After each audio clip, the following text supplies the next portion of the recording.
0300 this morning, TDRS picked up an automated navigation beacon broadcasting at 2-minute intervals in Neptune orbit.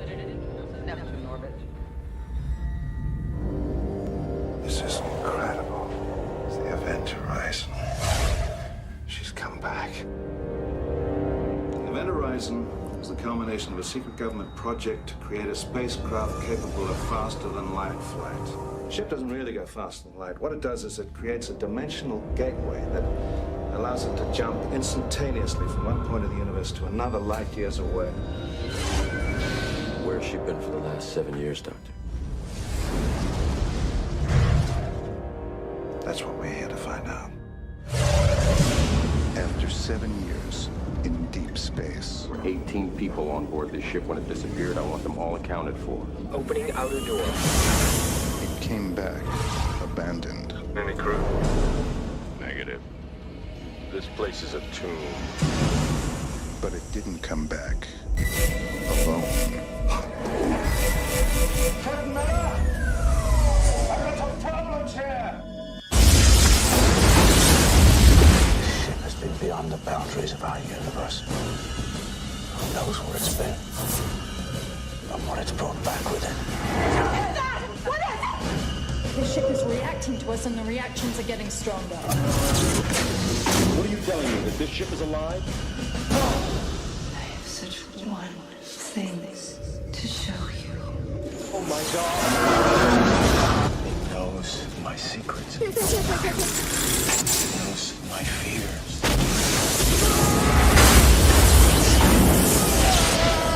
Vacate, I want off this ship. I can't leave.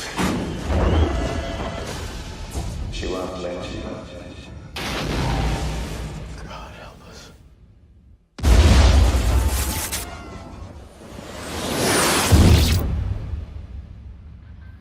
God damn it. I just want to finish right now and go into my lounge room and watch Event Horizon. Welcome, everybody.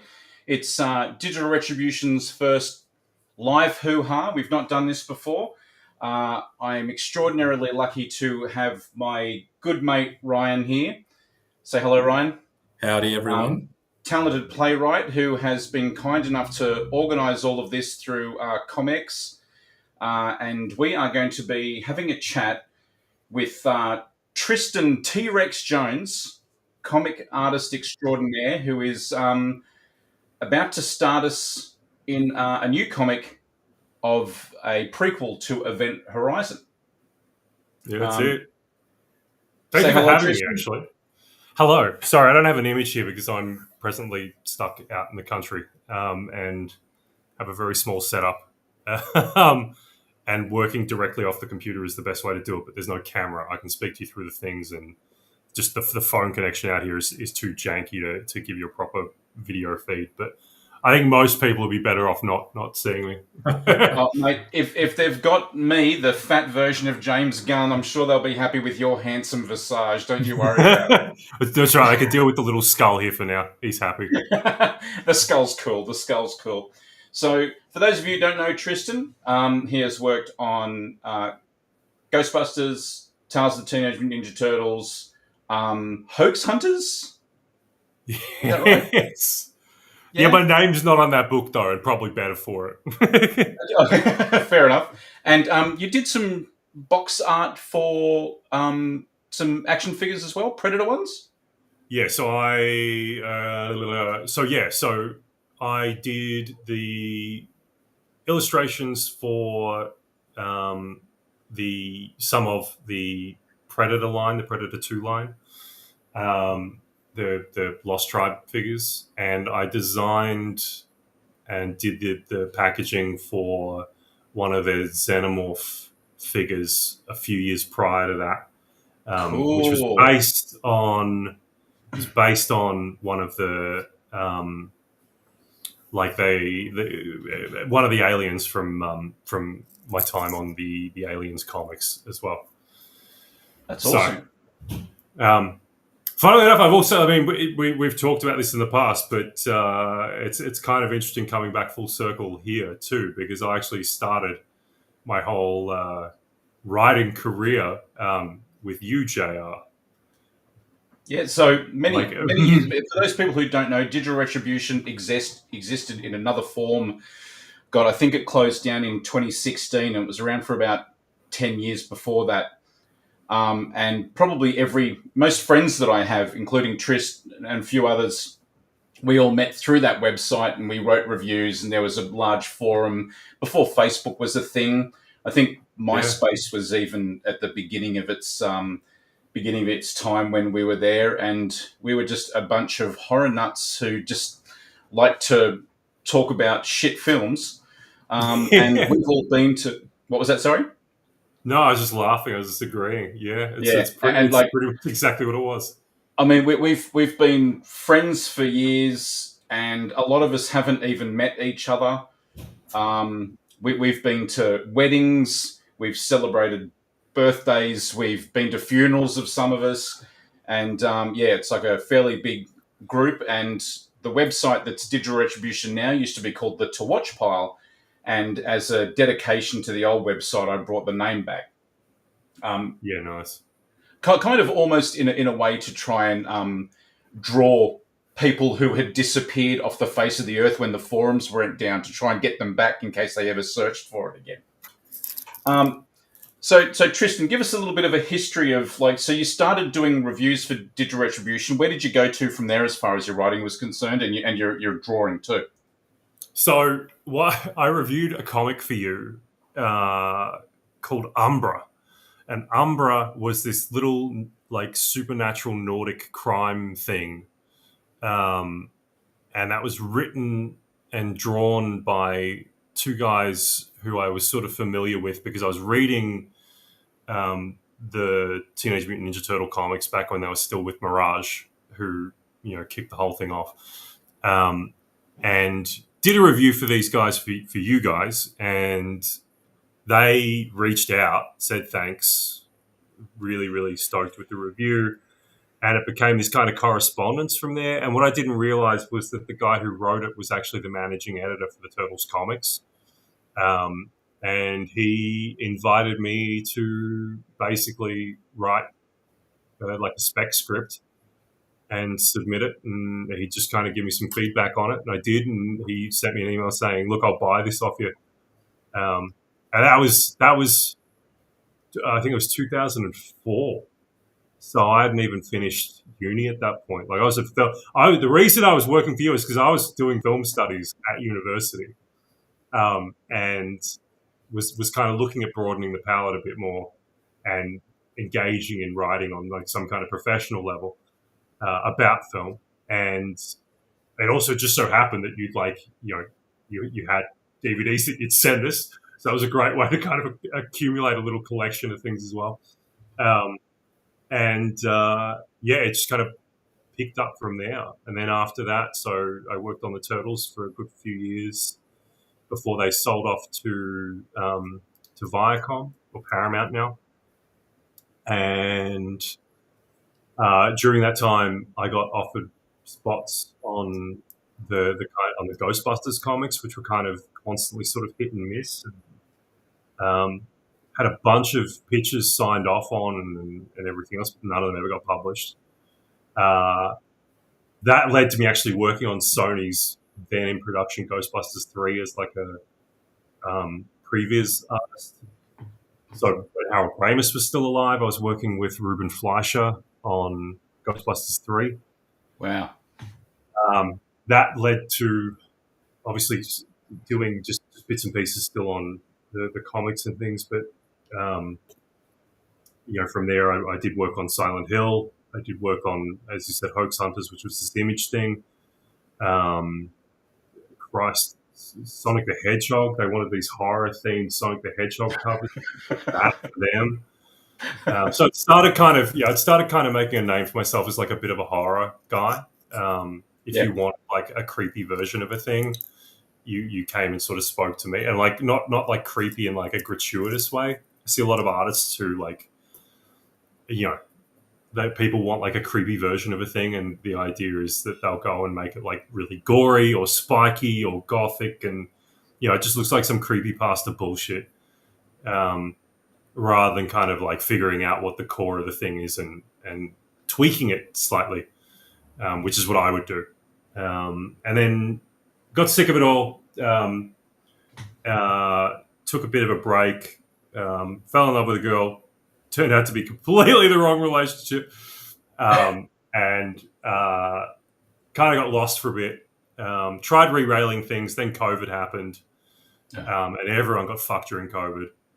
And I kind of just sort of was pretty happy pushing along, just doing my own thing for a little bit. I started a record business, or started accruing inventory for a record business, and that sort of dealt exclusively in soundtracks, like film soundtracks, and had to put that on ice though, because we were just sort of saying earlier off air.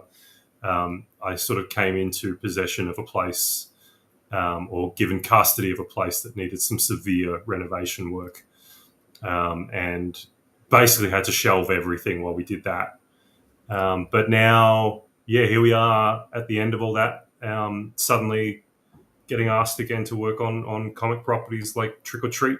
Not the 80s rock and roll Trick or Treat, the legendary horror anthology Trick or Treat. And in the midst of that, Event Horizon. So it looks like the comic career is kind of well and truly back on track. And I've just started drawing up the third issue of that. And I think the first issue comes out August 20th. So we're right there in the thick of it at the moment. Yeah. Exciting. So it's been a bit of a roller coaster. It's been interesting.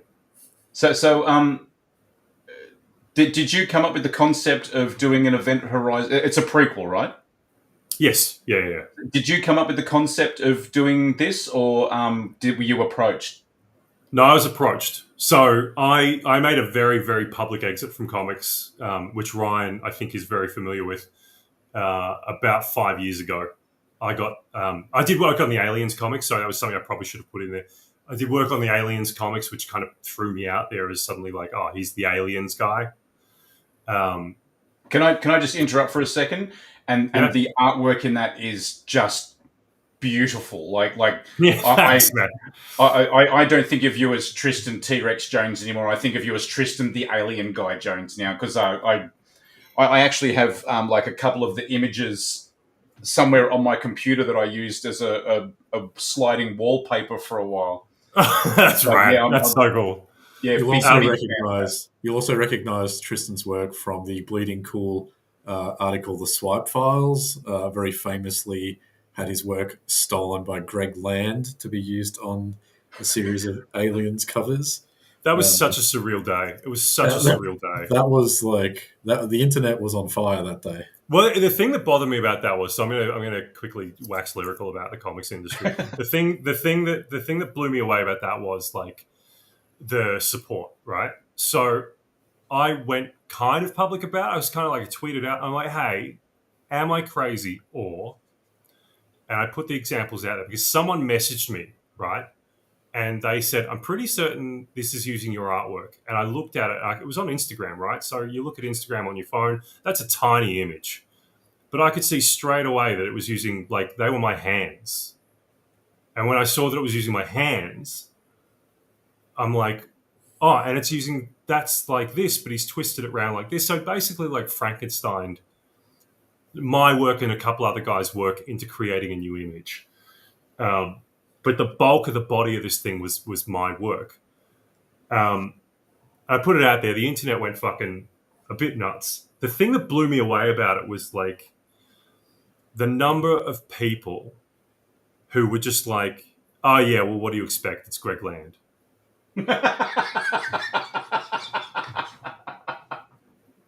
What do I expect? I expect this not to happen. Like, why is this happening? Why are you so cool with this happening? I had Greg Capullo come out and he was like, fuck this. And he made a big thing about it, which was great. He probably doesn't fucking remember it, but like, or know who I am at all. But there were some guys who came out fucking fists swinging. But the number of people who just like fucking zip their mouths was so bothersome. And that was really what made me just go, no, you know what, fuck this industry. This is not a good industry. And, bailed. And even the guys at Marvel were like, we're really sorry this happened. We'll launch an investigation. And I'm like, okay, cool. Like, when will I find out what happens? What they are, you won't.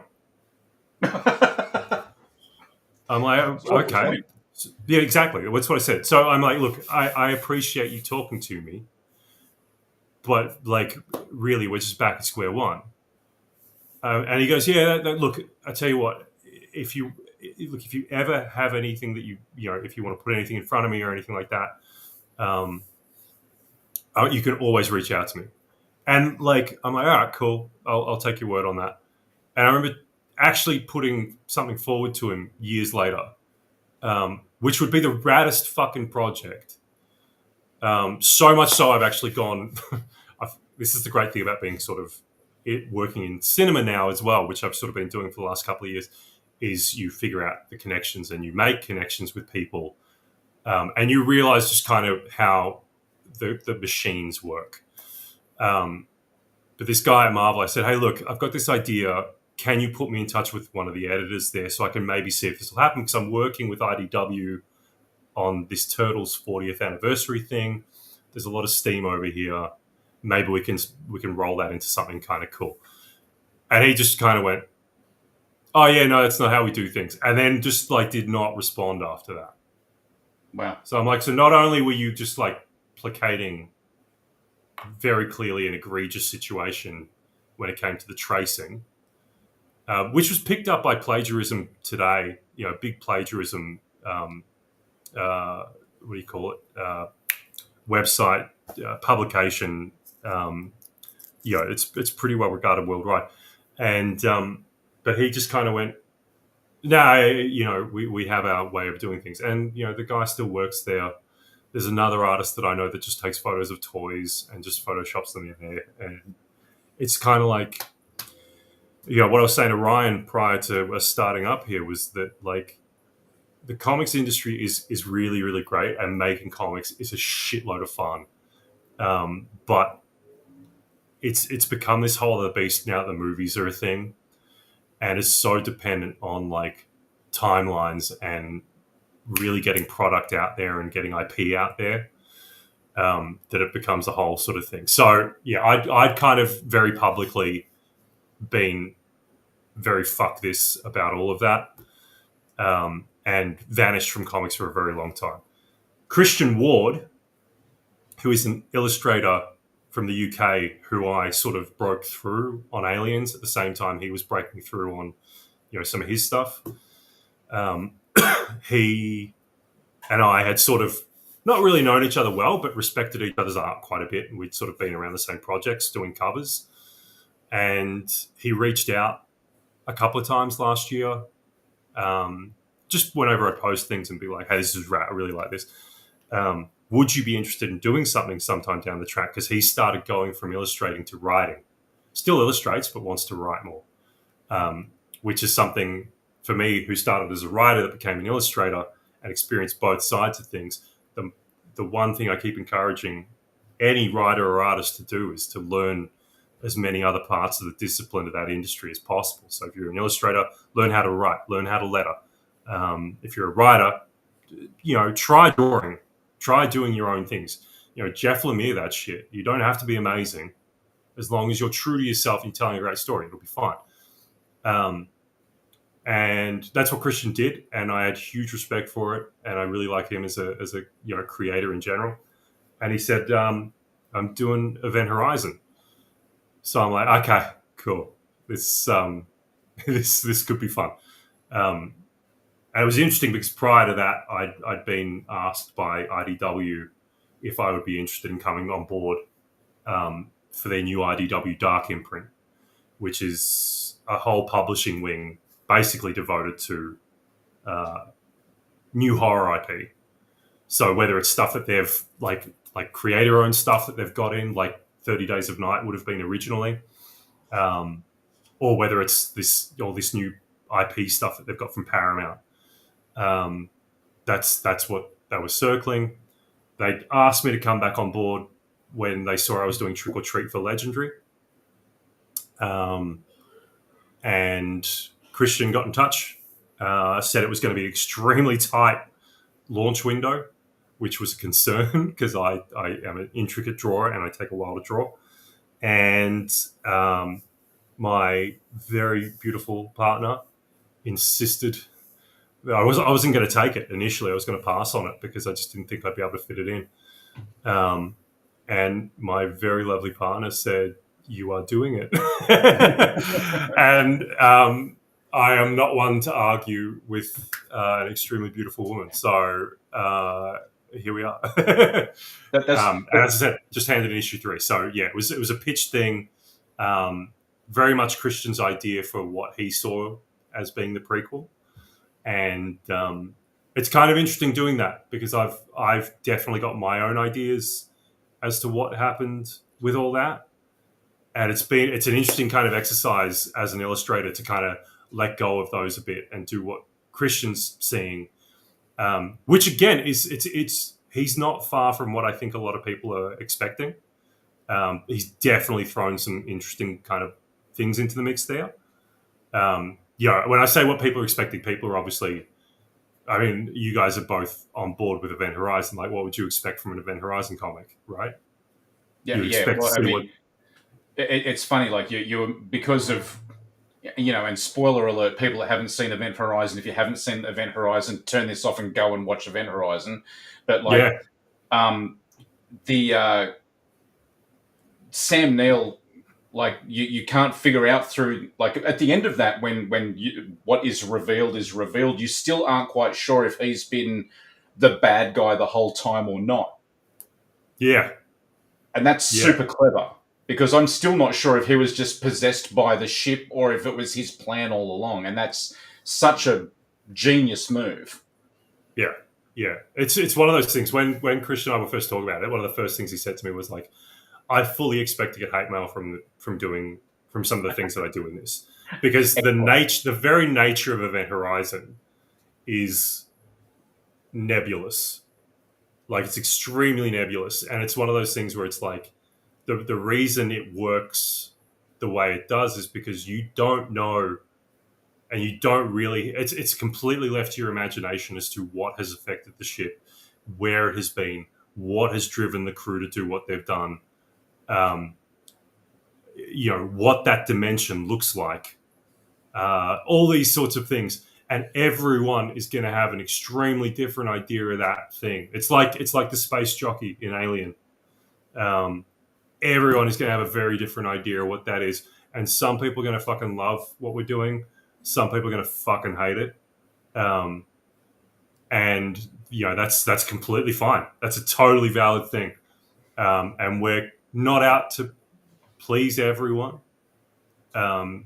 What we've tried to do is to write by the film. So we're not trying to do anything that makes the film deleterious or anything like that. I think we're just trying to tell like a rad story, and everything I've drawn up to this point has just been like, every time I get a script, I'm like, fuck, this is going to be fun. This is going to be a lot of fun to draw. And what I think what's really interesting is like, Event Horizon had a couple of different writers and a couple of different kind of approaches to the script, and then you had Anderson come in, and he obviously brought his own sort of 2 cents to it as a director.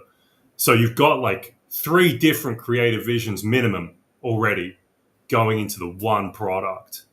And they're all kind of at odds with each other a little bit. Like, one person has one idea of the theological side of it. Another person has another. And, is the dimension literally hell, or is it figuratively hell? Or is it just like what we would imagine hell to be like, right? Like, there's all these different kind of interpretations of it.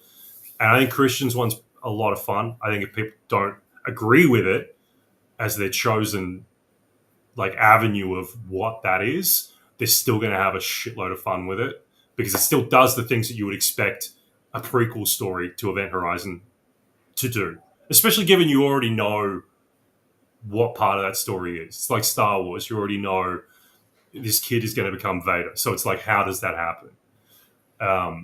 You've already seen the transmission video in Event Horizon, so you already know the blood orgy. You already know that certain things happen, and we've just kind of taken this neat little approach. And even the scripts have gone back and forth between the writer of the film, and he's like, "Go for it." This is cool. That's good. Do it. A blessing's great. Yeah, exactly. So we're halfway. I'm halfway through it. I know I think Christian's about to finish the scripts, but I'm about to start issue 3. I just handed in issue 2, and it has been a ride. It was a very tight draw for a couple of months there, but now we're back on schedule, so I'm good. I imagine that it would be too, because the film's so much about the risk of sounding like an art wanker.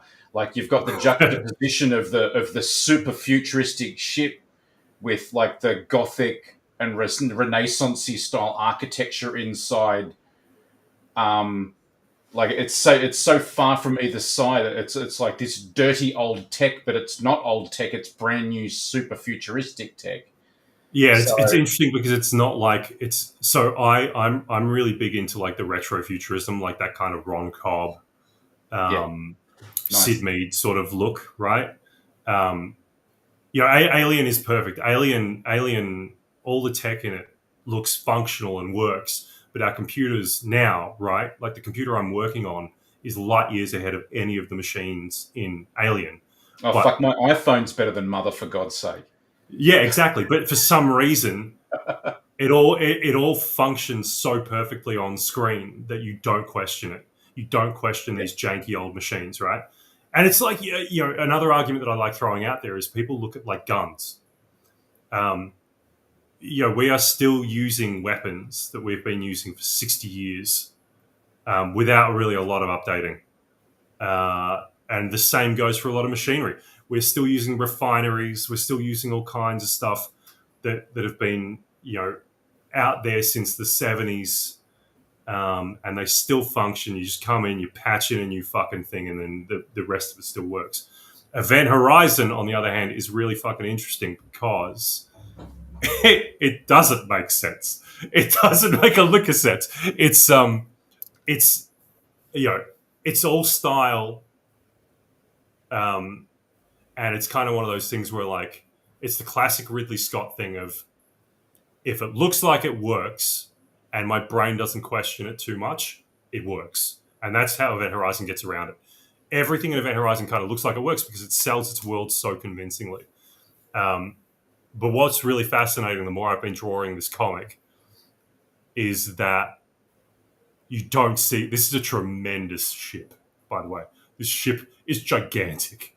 When you watch the film, take a look at the tiny, tiny, tiny window at the front of the ship, and then compare that to the size of this fucking thing, and then look at how many rooms you actually see in the film.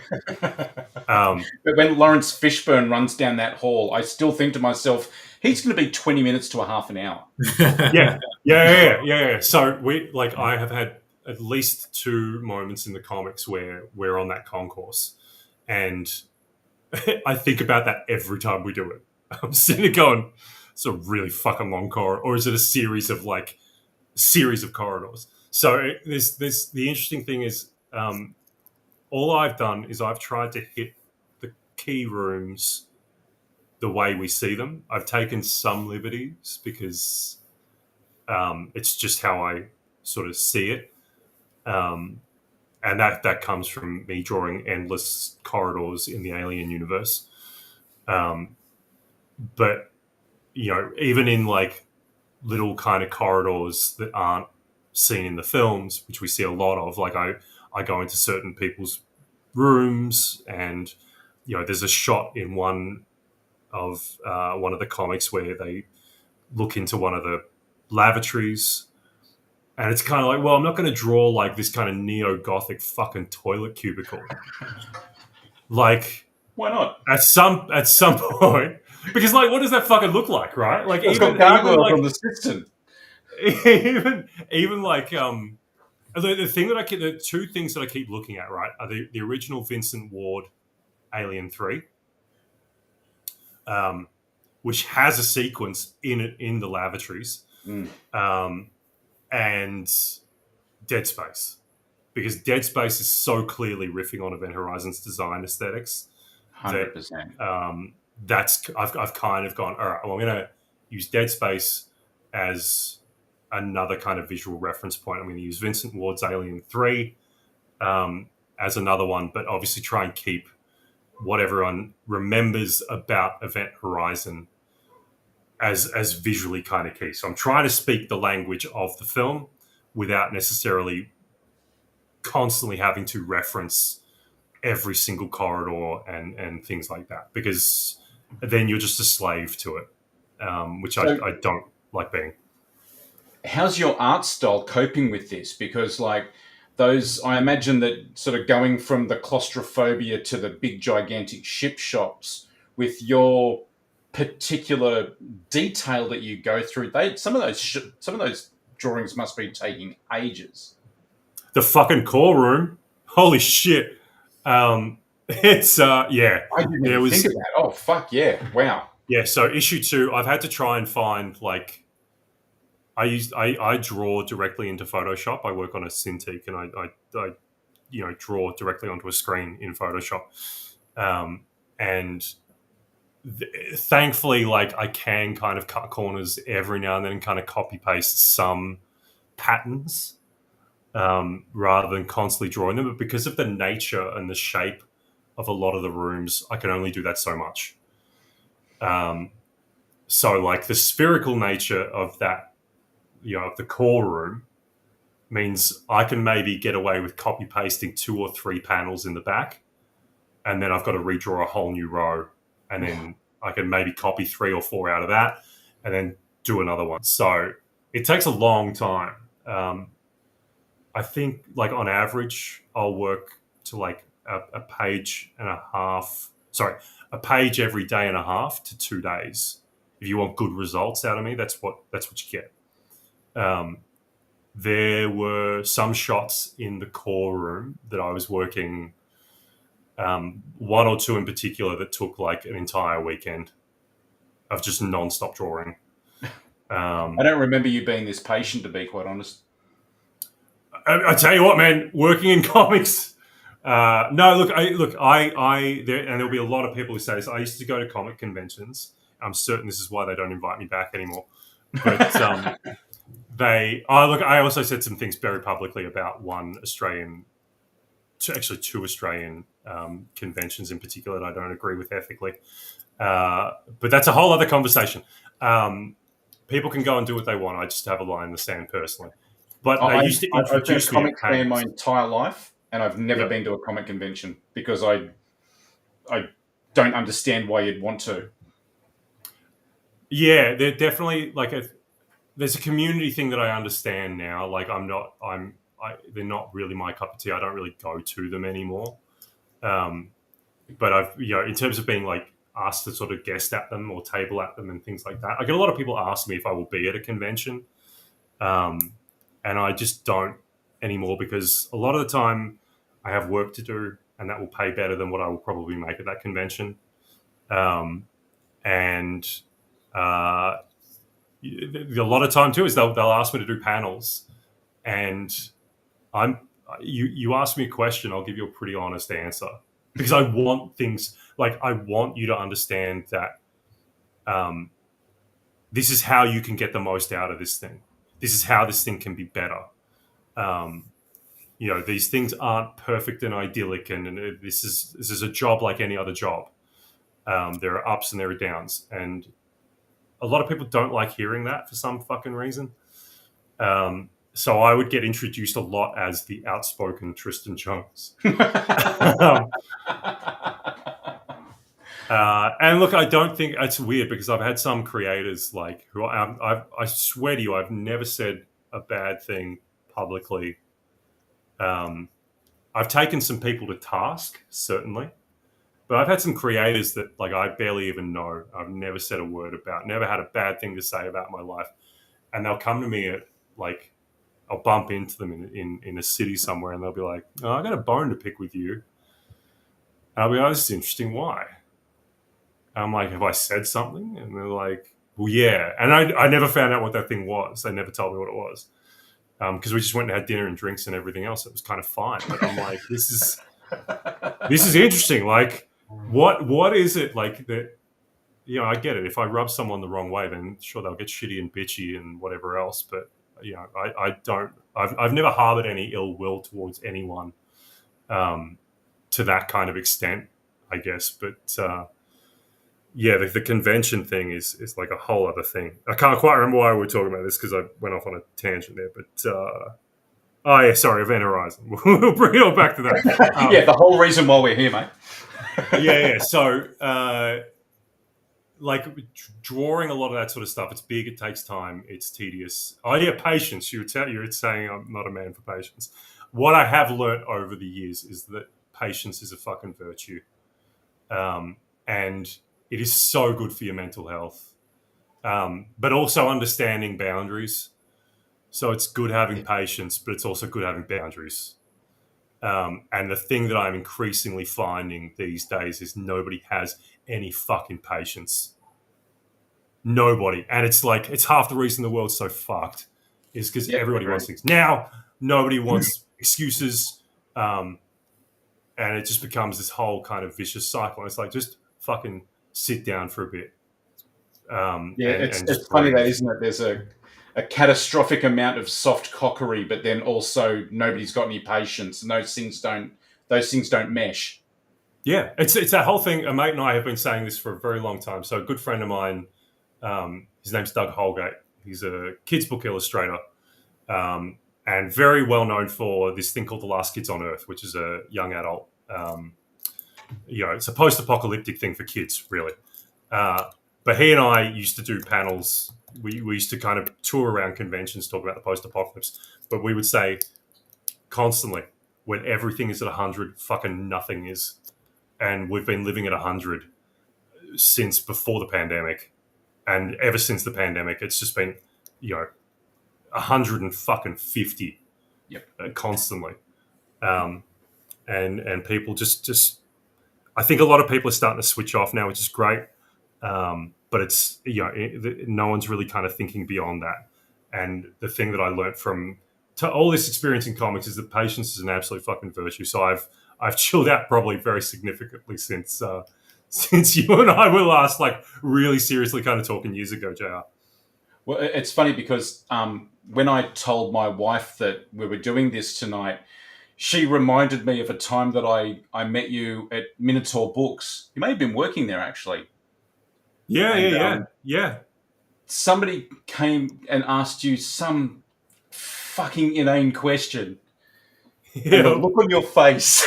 I tell you, the look on your face, and like I've never heard somebody's eyes roll. Yeah, it's like stone grinding. That's you've just gone. Oh. Yeah, and this look. I mean, again, each to their own, right? But like working in that place was an education. Retail in general. You and I bonded because I used to work in EB Games years and years ago, back when it was still like electronics boutique.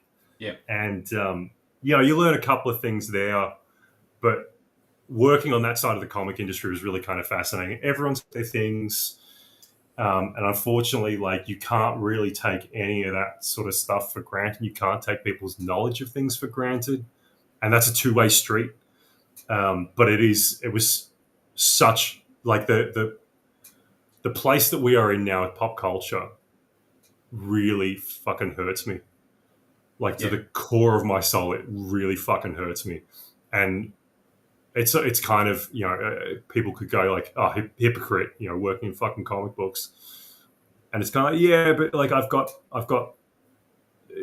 my creative integrity is not challenged by the choices I make here. Like I choose to do a thing because it is fun and creatively fulfilling, and I get paid.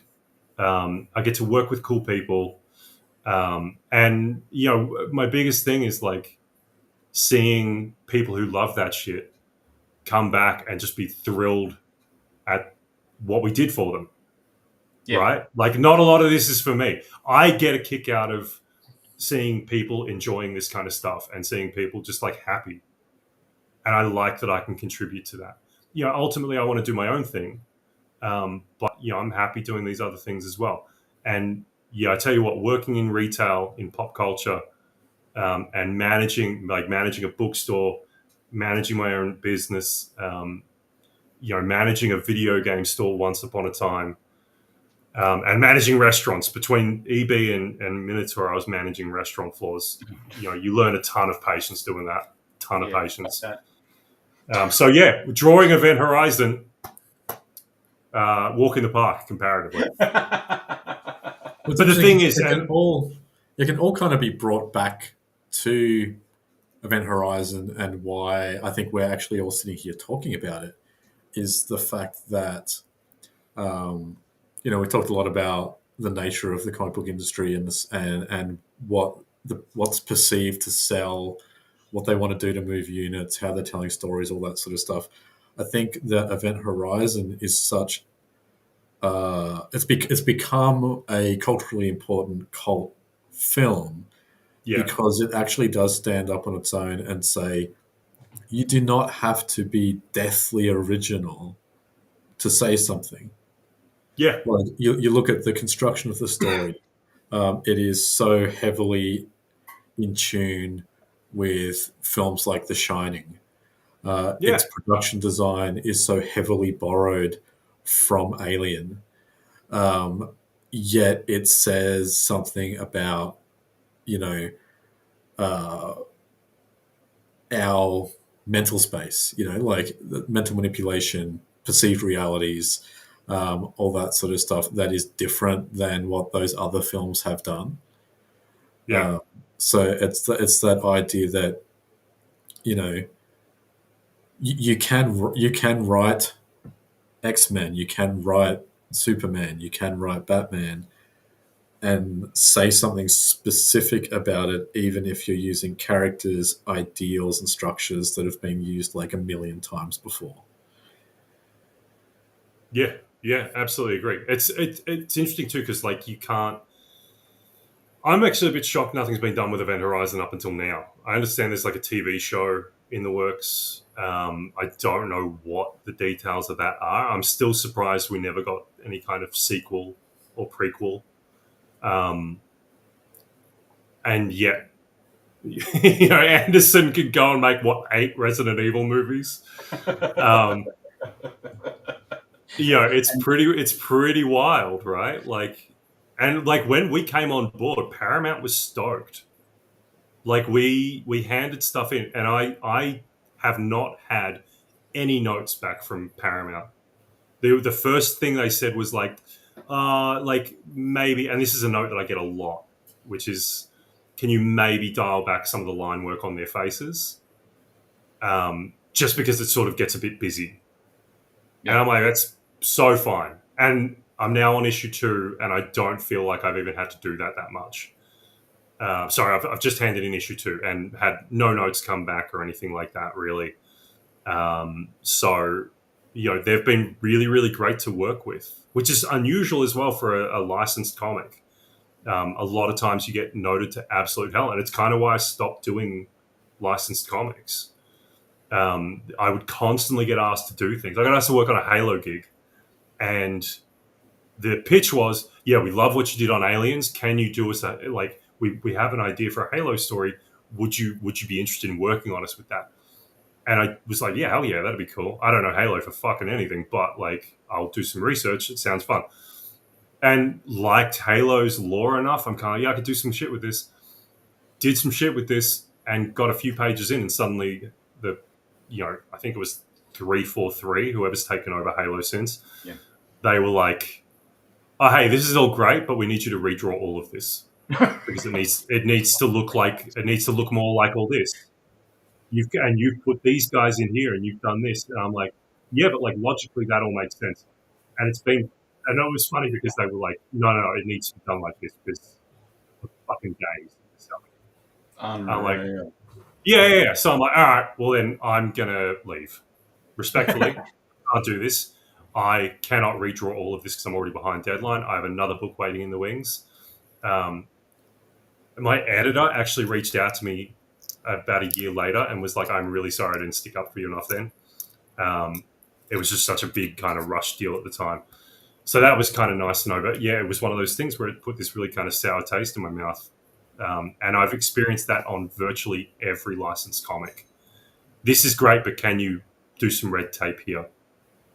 To the extent, like, during the pandemic, I got asked to work on a Godzilla graphic novel and had this pitch that I've been sitting on literally since the start of my comic career.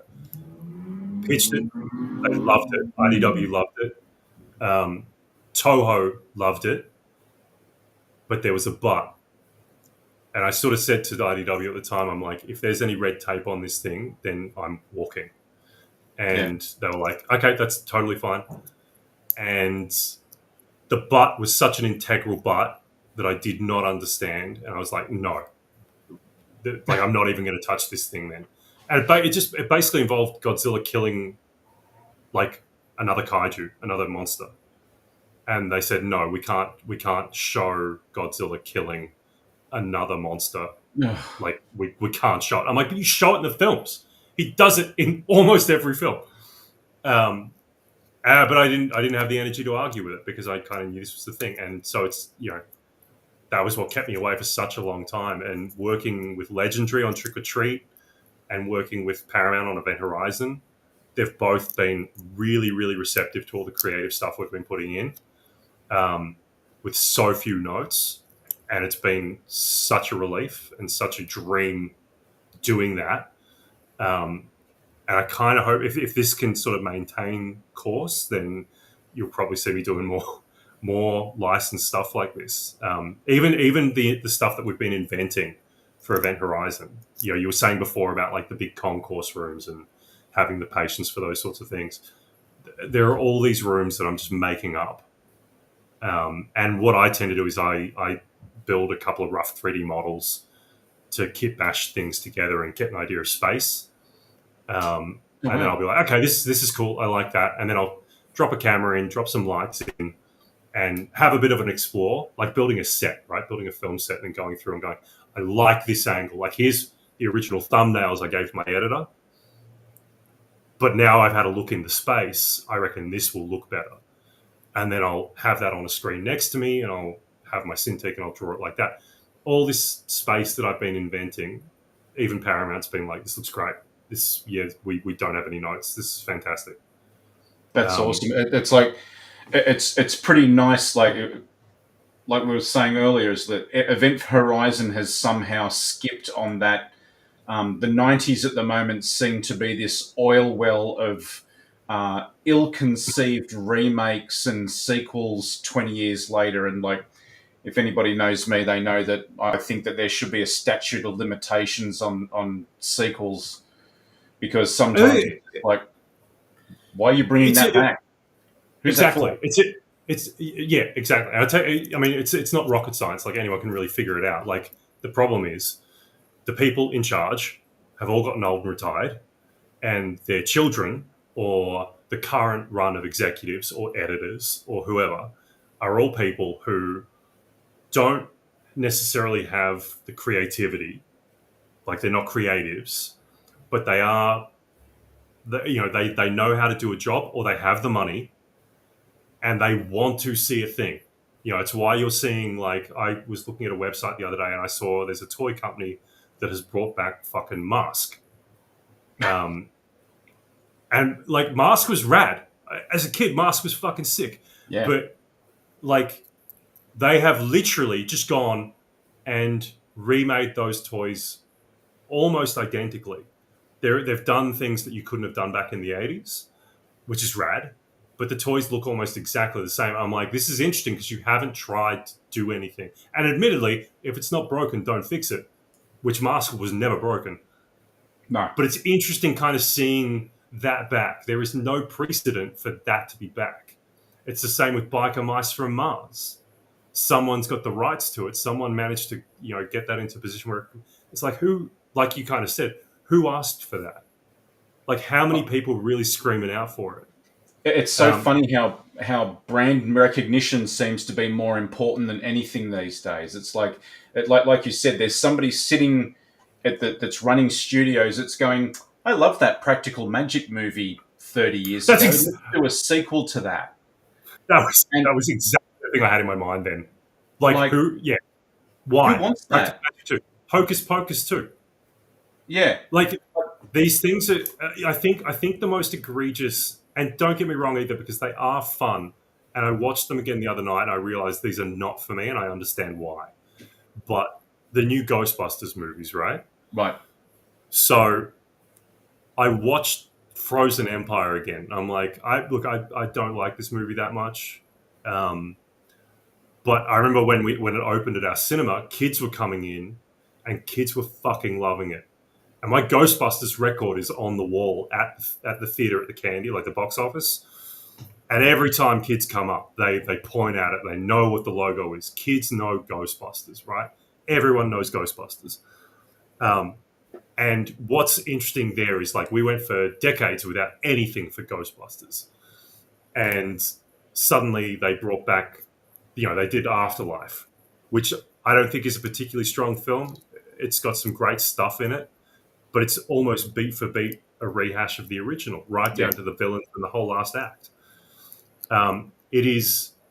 We're at this kind of nexus point of nostalgia where people kind of understand that they can cash in on internet feels and that kind of that whole kind of cult of nostalgia thing, where people don't want to be challenged. They just want to feel safe. Yep. And they want that thing that makes them feel comfortable. But what they don't realize, and this was something I learned while I was working on the Turtles comics, was that fans don't actually know what they want. They know what they want when they see it. They know what they don't want when they see it. But they don't know that there could be something else. They don't know that they could be challenged and suddenly go, oh shit, no, this is awesome. This is what I wanted, right? Ninja Turtles are a perfect example because everyone remembers the 87 cartoon. It's become such a permanent fixture in things that it's what everyone thinks of when they think of the Ninja Turtles. 4 colors, pizza, cowabunga, that whole thing, fucking mutants and Shredder. They're your tenets for the Ninja Turtles. Suddenly you get something come along like The Last Ronin, and the world goes crazy, and it becomes one of the highest selling graphic novels in fucking decades. Because someone went, oh yeah, let's try doing hardcore Turtles, like a kind of dystopian hardcore future Turtles. And lo and behold, it goes crazy, right? Yeah. So you can kind of challenge these things and give people new, fresh takes on things. And there is a place for sequels, but they just need to be justified properly. They need to have some kind of thing where it's like, what are you doing differently? What are you bringing to the table? What are you saying with this here? Like, how are you expanding on things? Well, that was the cool thing with Last Ronin is the brilliance of saying there's one turtle left. We're not going to tell you which one it is. Yeah. Like, if you want to know, invest in the storytelling. And I think for so many people, that alone sold the book. Yeah. And also the fact that, like, spoiler alert, people just shut off. I'm going to say it for the next, 30 seconds. But so the fact that it's Michelangelo, who is the last one alive, acting the way he is. And when you find out why he's acting the way he is, it's like, oh, shit, that is wild.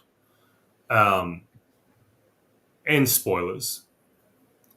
If you went back and read any of the Mirage stuff, you would have been prepared for that fucking 40 years ago. Because that's the kind of stuff that Mirage was doing. But everyone remembers Teenage Mutant Ninja Turtle, that kind of fucking thing, right? Everyone remembers the popular stuff. And people just cling to that. They cling to it pretty desperately until they are shaken physically by something. Yeah. And gone, but look at this now. And, you know, it's kind of ironic that I'm saying that now, working on Event Horizon 28, not 28, 20-something years later.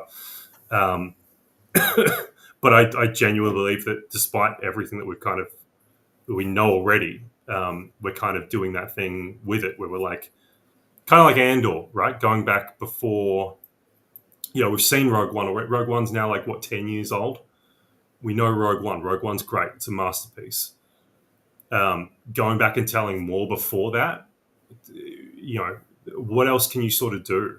And it still manages to do it and keep it fresh and give you, like, I would say that's completely revolutionized Star Wars. Bloody oath. Yeah. You know, everyone for the longest time, you look at what J.J. Abrams did, and he did exactly what I think is wrong with the current paradigm of things. And despite it breaking all kinds of box office records, The Force Awakens is literally just A New Hope reskinned. Yeah. And that's all anyone's sort of doing. And I think that's what, if people want to go and dip back into these kinds of things, bring something fresh to it. Do something interesting with it. Challenge the original thing in a way.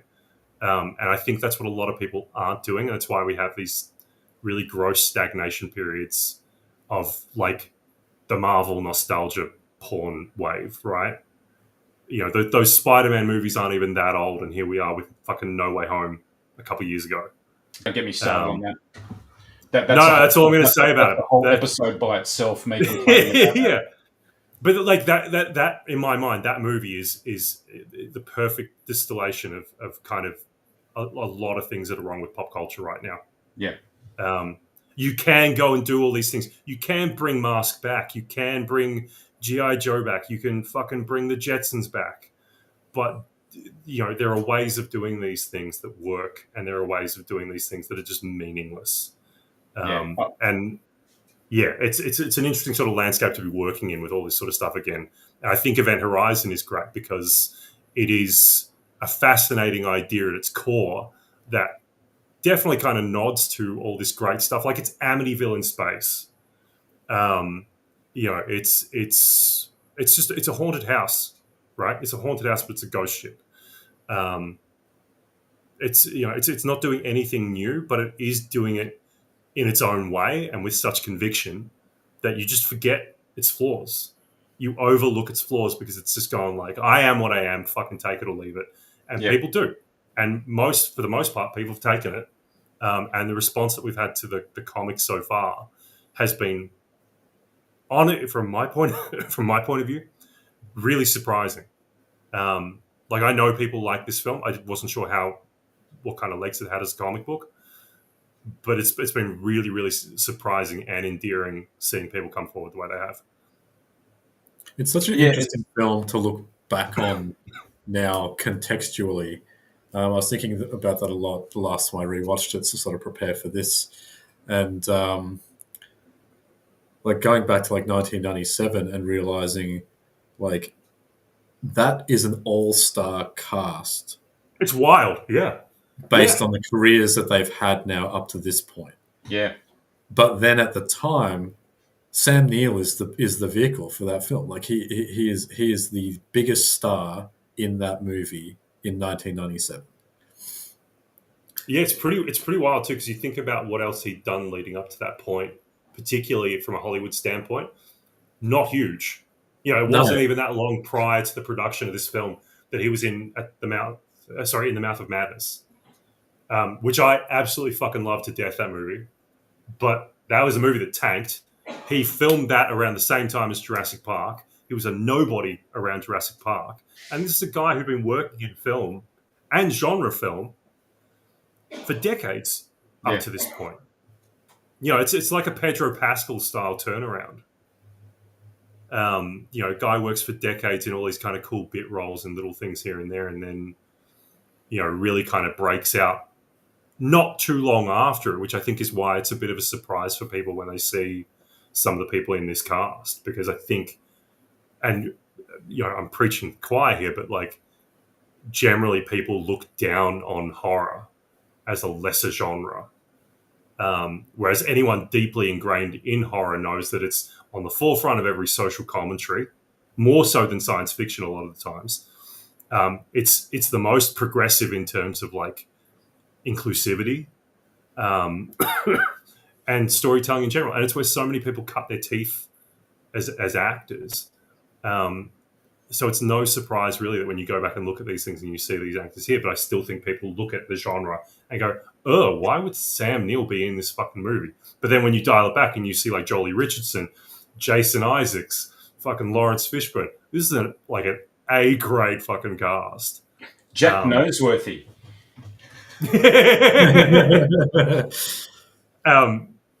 It's it's insane, and it's kind of one of those things where it's like, I think especially now that cast lends it an incredible amount of credibility, and even in their roles, like they sell that film. They really do sell that film, given such a silly kind of anyone else doing that. It's the John Corman effect, right? Like some scripts can come across. Actually, no, perfect example. I just watched Bait recently, the Australian shark movie with the shopping centre. So that is a great idea for a film. Yeah. It is a fucking great idea for a film. It is horrendously let down by putting the wrong director in, because he just lets the cast read the script with American accents for some fucking reason. But if you had a better cast in that film,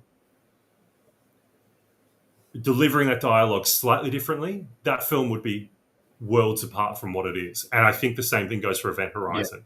Yeah. You have a really, really talented cast selling, what is honestly, and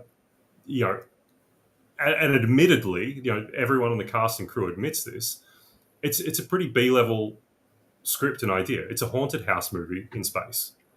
But it's, as we said, it's all done with such conviction that it just works. And I think every movie's a B movie. It just depends on how good the actors and directing is. Well, I think one thing. Oh, go for it, Justin. I think every movie is a B movie. It just depends on what actors and directors you get into it. Yeah, it's a good point. It's that whole what is it? The Shakespeare theory of 7 stories or whatever. Ryan, you'll know this better than me. There's only 7 stories. Yeah. And the 7 sort of stages of man concept. Yeah. So you can only tell those 7 stories, but it depends on who you've got directing it and who's acting in it. Because you look at some stuff that, especially with remakes and things like that there's sometimes just things that are absolute dog shit in the original form, but then they're remade, and it's like, oh, hang on, that's really good. And then the flip side of that as well, you've got stuff like what's a good example? The Fog.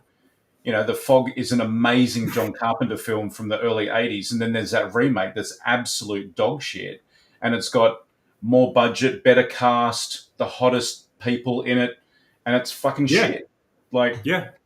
And it's virtually the same script too. The script barely deviates from what the original one was. So spot on. But what Event Horizon gets that a lot of those other movies that are trying to achieve in that same category is like their secret weapon, which is Adrian Biddle as director of photography. Actually, that's something. Sorry, keep going. Oh, like the ability to somehow swindle him into making that film. For people who don't know, Academy Award nominated director of photography, Aliens, Thelma and Louise. Check out his IMDb page, and you'll be astonished by the quality of his career as someone who passed away at 53 years old or something like that, absolutely at the height of his powers as a DOP. One of the best to ever do it. And somehow he lands on Event Horizon and helps develop a visual language for the film that is still something we're talking about. Yeah. I think, look, there's something really, really that I think needs to be sort of said about all of that.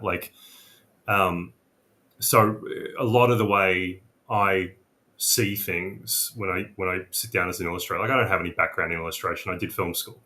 So a lot of what I try to get across in my comic work is filmic language. A lot of my composition of imagery comes from like shot composition in film and stuff like that. And it's been really interesting sort of taking that break from comics and working in cinema for a bit and paying much more attention. Like I haven't paid this much attention to film since I was working for you, Justin. And I've missed it so much, and it's been really great for me because it's been a whole education again. But I think there's a real thing where filmic language and the language of like visual language of films is getting really lost on a lot of people.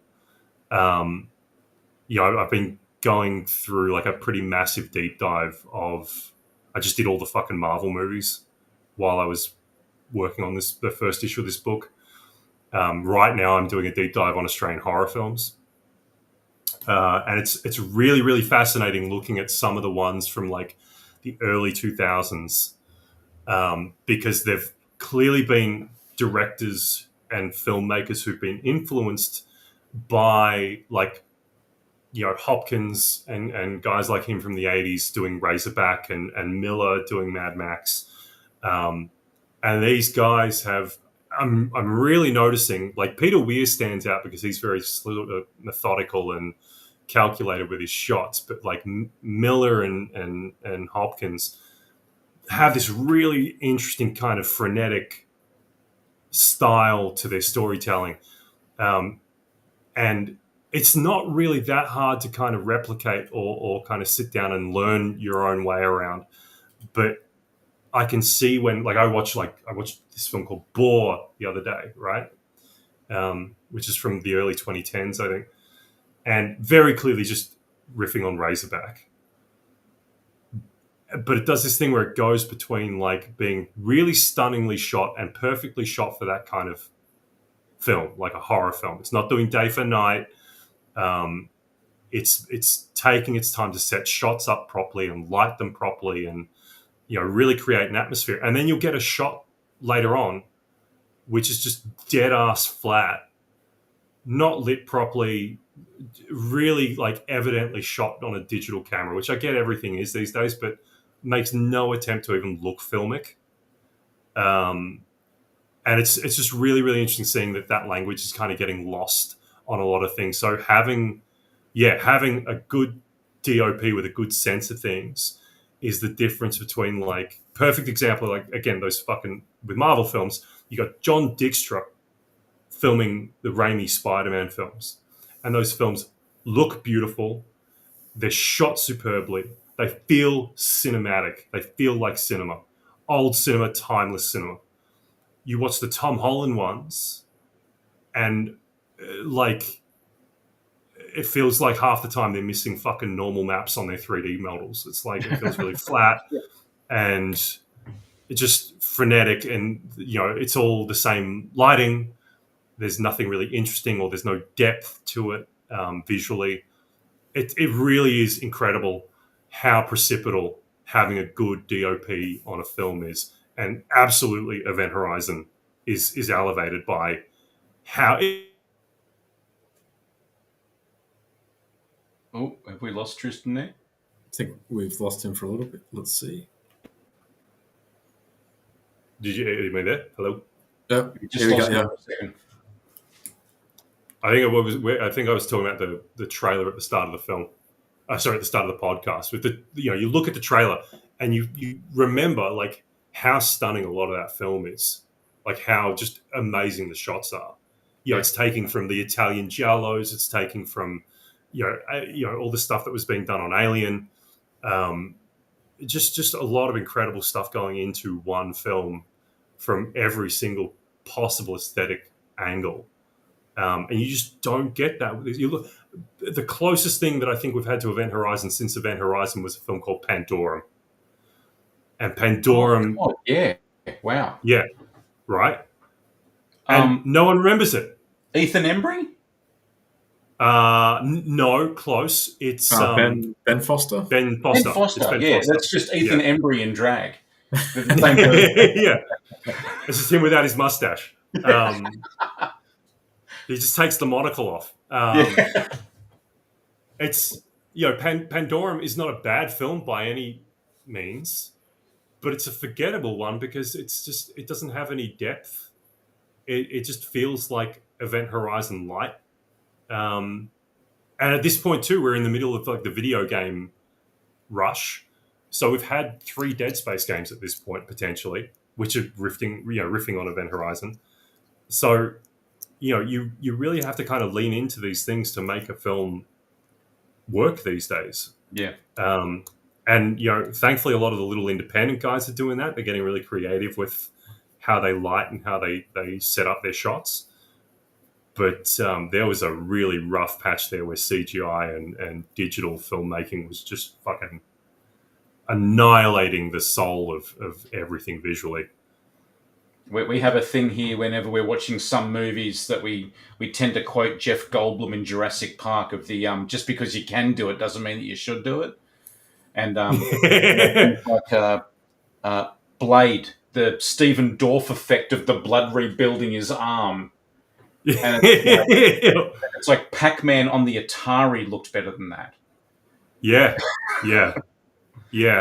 But what's interesting about Blade too is you go back and you look at Blade, right? And I'll forgive Blade because Blade was like lightning in a fucking bottle. So had Tracy Lords in it. It's always forgiven. Yeah, right.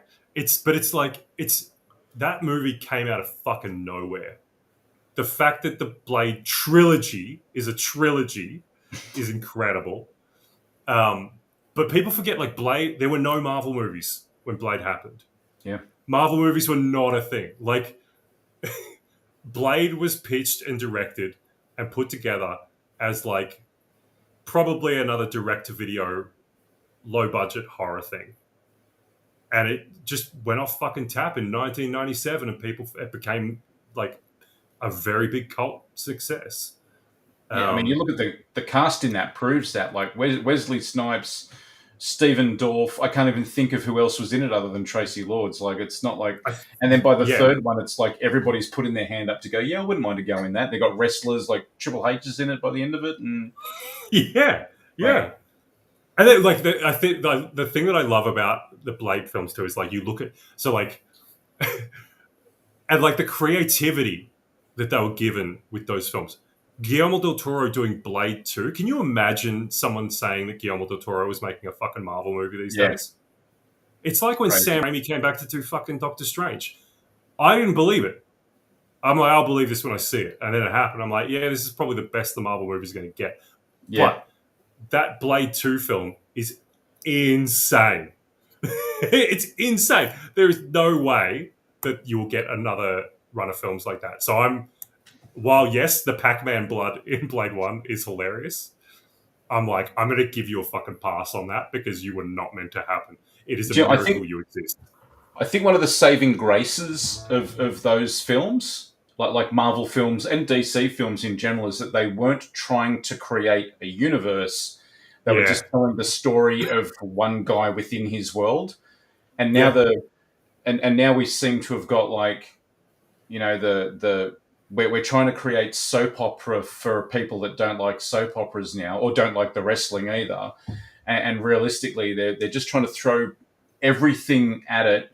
You know, I was so excited when I heard that there was a new Superman movie coming out, because as much as I liked visually Henry Cavill as Superman, I didn't like the fact that he was just Batman with heat vision.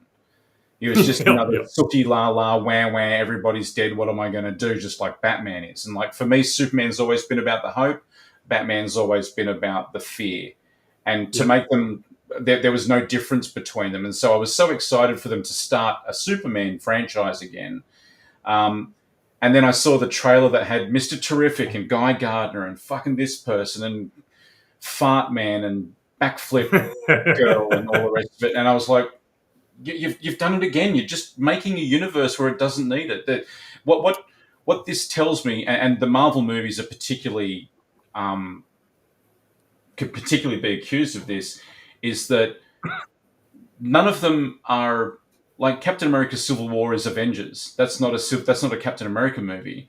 Like, they Yep. so rely on you being reminded that it's a Marvel movie. Like, Ant-Man's the most disgusting example of that, where it's like Ant-Man breaks into somewhere to get the technology, and the Falcon, for no reason other than this fact to say, hi, welcome to a Marvel movie. That's the only reason he's there. It's just to remind you that it's Marvel. Like, that Yeah. could have been a robot, that could have been an android, that could have been anything, but they just threw it in there just to remind you. And because I was so excited that Superman perhaps was going to avoid that, and then I saw all of those guys, and the same thing is happening with this Superman movie as what's been happening with Marvel movies. I normally by now would have heard a spoiler or two. All I've heard is that there's, what do they call it? The end credit sequences. People are more excited about the advertising than they are about the actual film. It's like, for fuck's sake! Like, I thought we were going to start again, and James Gunn's just like, obviously someone at Warner has said, don't forget to do that sort of sequence and stuff like that, because it's just going to do the same thing that it's done. It might be a new actor and a new way of doing it and all the rest of it. Well, and it'll inevitably end in the same way, because what's happening with Marvel now, like I call it the George R. R. Martin effect, where you create a story that's so complex, you introduce so many characters, all these characters have independent narratives, and then you get to a point where you're getting near the end of whatever it is you want to say, and you go, shit, I've got to try and sew all this together into a cohesive narrative that is satisfying to someone on Earth, and it becomes almost impossible to do. I think I was a Marvel guy for a long time. For most of the movies, I enjoyed them quite a lot. I haven't rewatched a lot of them in a long time, but I have fond memories of going through the process. So I do think that the closure that they managed to give everyone from that initial run with the Infinity War Endgame doubleheader was unprecedented and probably beyond the expectations of most fans who were watching those films. Like, I don't think anyone thought that they'd tie it together and end with like emotional resonance, like to actually make it feel like it was all worth it from Iron Man through to Endgame. But to start again with sort of a bit of a mess, and then see that James Gunn is so quickly, what gave Marvel its legs is that for the longest time you got those little teasers of Nick Fury hinting that the Avengers was going to come at some point in the non-specified future. But I haven't seen Superman yet, but just by the characters that they've introduced, they're already shoving a Justice League movie down your throat, and it's the first Superman film of the James Gunn era. Like, there's been no time to build anything. They're already focusing on, like you said, how can we rush towards Final Crisis and those sort of Crisis on Infinite Earths. How can we get to the story which has got 400 DC characters in it all at once? And it's going to end in the same mess. Like, whoever has to deal with it is going to be tearing their hair out. Yeah, I must admit that I have fairly heavily, I'm a horror guy, and when the Marvel stuff was out, I was managing a zing as well, so I was constantly having the Marvel penises slapped at my face, so I ended up, drinking the Kool-Aid and completely becoming a part of the whole excitement of it. And yeah, I've tried to watch a few. I must admit though, when Ragnarok came out, I was like, yeah, I don't need this anymore. But I persisted because there was a couple of other, it wasn't at Endgame yet, but Ragnarok was. I was like, okay, then this is for everybody now. This isn't for comics fans. They're dumbing this down.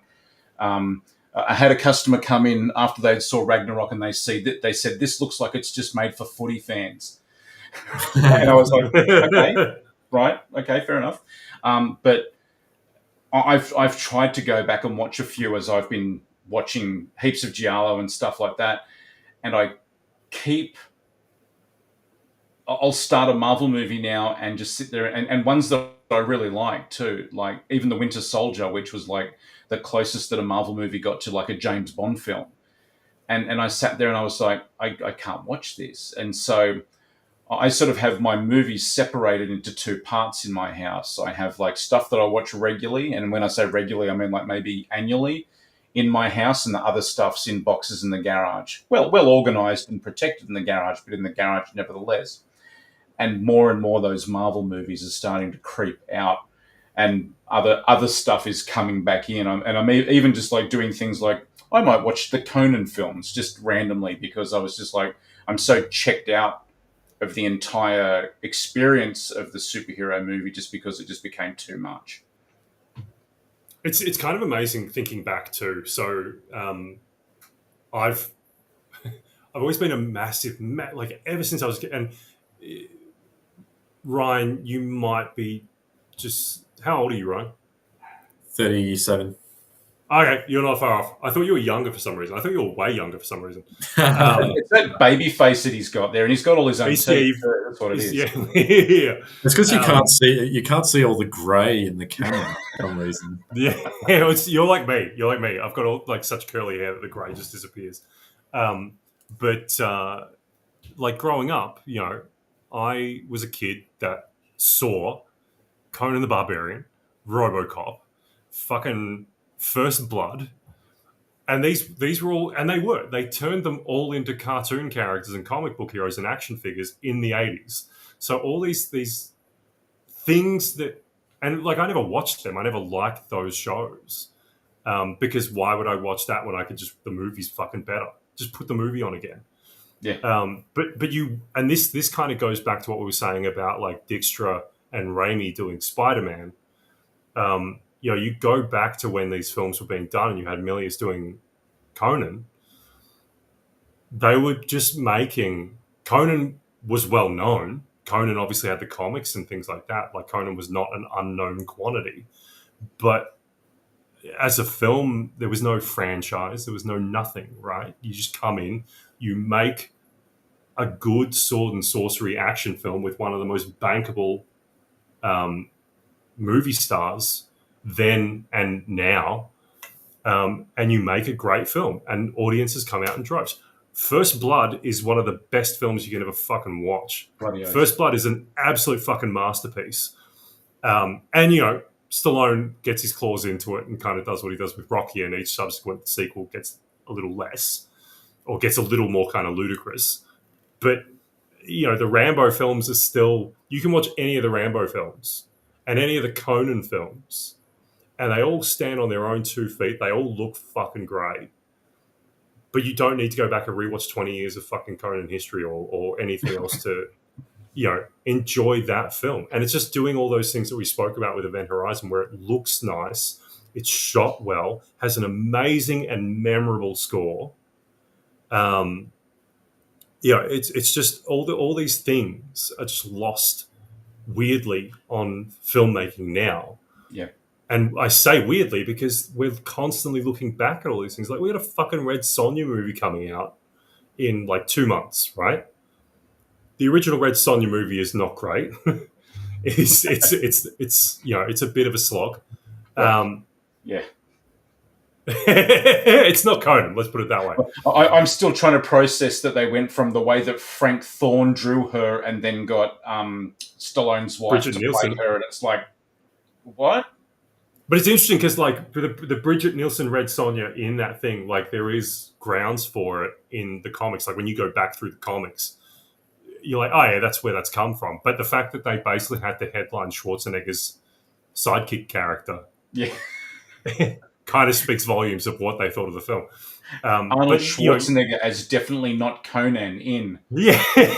And actually, trivia for you, hilariously, if you go back and watch that look for... If you take that look for Schwarzenegger in Red Sonja and his look in, I think, Conan the Destroyer, that is where Simon Belmont from the original Castlevania comes from. No, okay. It is exactly the artwork that they use. But you look at the Red Sonja film that's coming out and it just looks flat and boring and just shit. I don't know how it is to sell a film with a woman in a chainmail bikini realistically. Like, Yeah, Easiest yeah. sale ever. But you got to sell it for what it is. That's the thing. So you can't sell Well, it yeah. for what it's not. And I think this is the problem, is like a lot of these films are trying to sell themselves as something that they aren't. Yeah. And there's like a denial of what they truly are. The great thing about Conan the Barbarian is that there's no fucking bones about what that is. And I think that's what, like, the era of exploitation films was very much in that vein. Like you watch something like Coffee, and Coffee, Foxy Brown, Black Dynamite. These films aren't pretending to be something else. They know exactly what they are, and they're playing into it. They're not they're not trying to go, we're a high art form. They're like, no, we are grindhouse schlock, and that's the whole point. Perfect mainstream example of that too, RoboCop. So exactly. RoboCop 1 and 2, fucking genius masterpieces of filmmaking and satire. And because it's satire, because it's making a point, and Verhoeven does this all the time. Starship Troopers is an amazing example of it as well. But he is so calculated in these bombastic nonsense moments. And most audiences these days, like, again, RoboCop was a thing that I grew up with as a kid. I shouldn't have been watching that guy get shot like fucking, like when Alex Murphy gets all his limbs and shit blown off in that 360 shot. Incredible. Violent as hell, gory as fuck. Absolutely shouldn't have been watching it at like 5 years old, but was. So we got to take like a shotgun to the groin at like 5. Yeah. I love there's that shirt out there at the moment. It's been there for a while, which is like, it just says, remember when RoboCop shot that guy in the dick. And that's what RoboCop was. It just went for the balls, literally and figuratively. Whereas the new one, and like, I actually quite like the Michael Keaton one. It just doesn't go for the throat the way that one did. It still has the same social commentary. It's saying the same things, but it's saying it in such a different voice that it doesn't have the strength or the volume that the original one does. And it sort of falls flat in that regard. I think we've lost satire a bit as an art form. 100%. We absolutely have. Watch things and they've lost the ability to not take things literally. Yep. Well, it's ironic. The irony of that is, like, The Onion and the Batuta Advocate and all these satirical news platforms that we have on social media are so omnipresent that it's impossible not to. I mean, we're constantly seeing articles, and this speaks to your point, Ryan, where people are mistaking satirical news for real news, and then that mistake becomes real news in and of itself. So yeah, we are living in this horrible post-truth environment. And you look at what's happening with stand-up comedy, and it's not something I'm going to weigh in on because I think everyone's going to have very strong opinions of it. But there is definitely a lot to be said about the end game of cancel culture and the fact that a lot of films just can't exist. They just cannot exist, period, because of the current social environment. Even though things like RoboCop are making alarmingly prescient points. Yeah. You look at the way police are. Look at what's happening in the US right now, and has been for years. And tell me RoboCop didn't spot half of this fucking 30, 40 years ago. So it's disappointing, and it sort of goes back to what we're saying about how you can't even really get films like Event Horizon getting greenlit anymore for one specific set of reasons. You can't get films with the guts that those films had anymore for a whole other set of reasons. And having both those two things existing, those two ideologies existing in a creative environment at the same time is really counterintuitive to creativity and progression in storytelling. That it's no wonder, I hear executives for film distribution companies and publishing companies saying, "Oh, there's no good films anymore. There's no good films coming out this year. Or everything's coming out this year is crap." Or it's like, well, you guys are platforming this.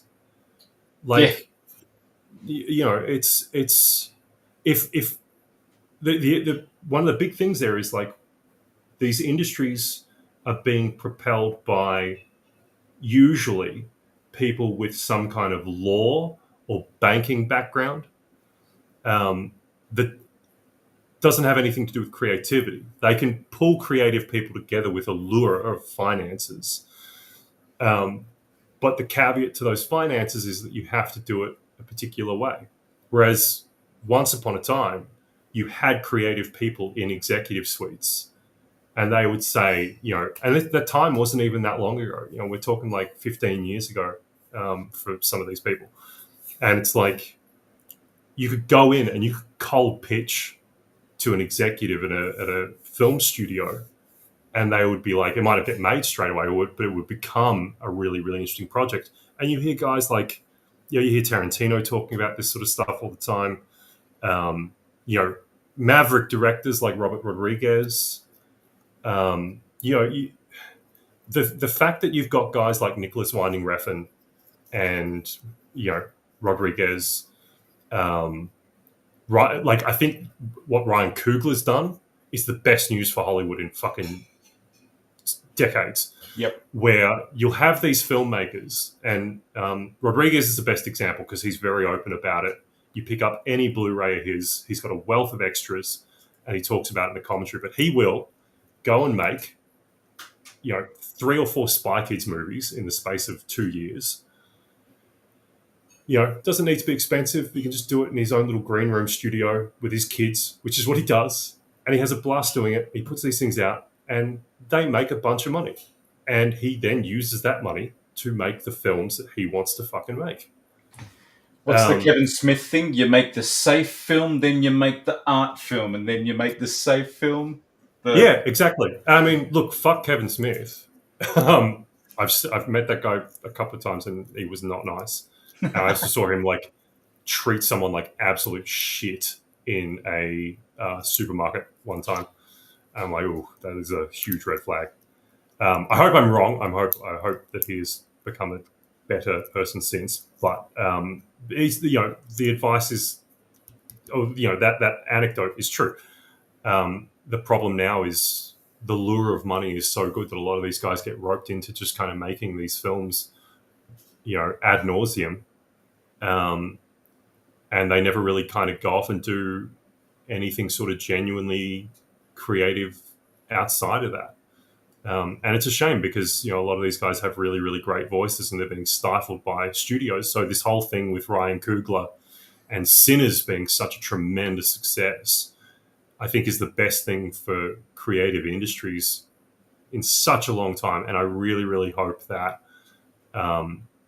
publishing follows suit, that music follows suit, because Sinners just proves that you don't need to be doing another Black Panther movie.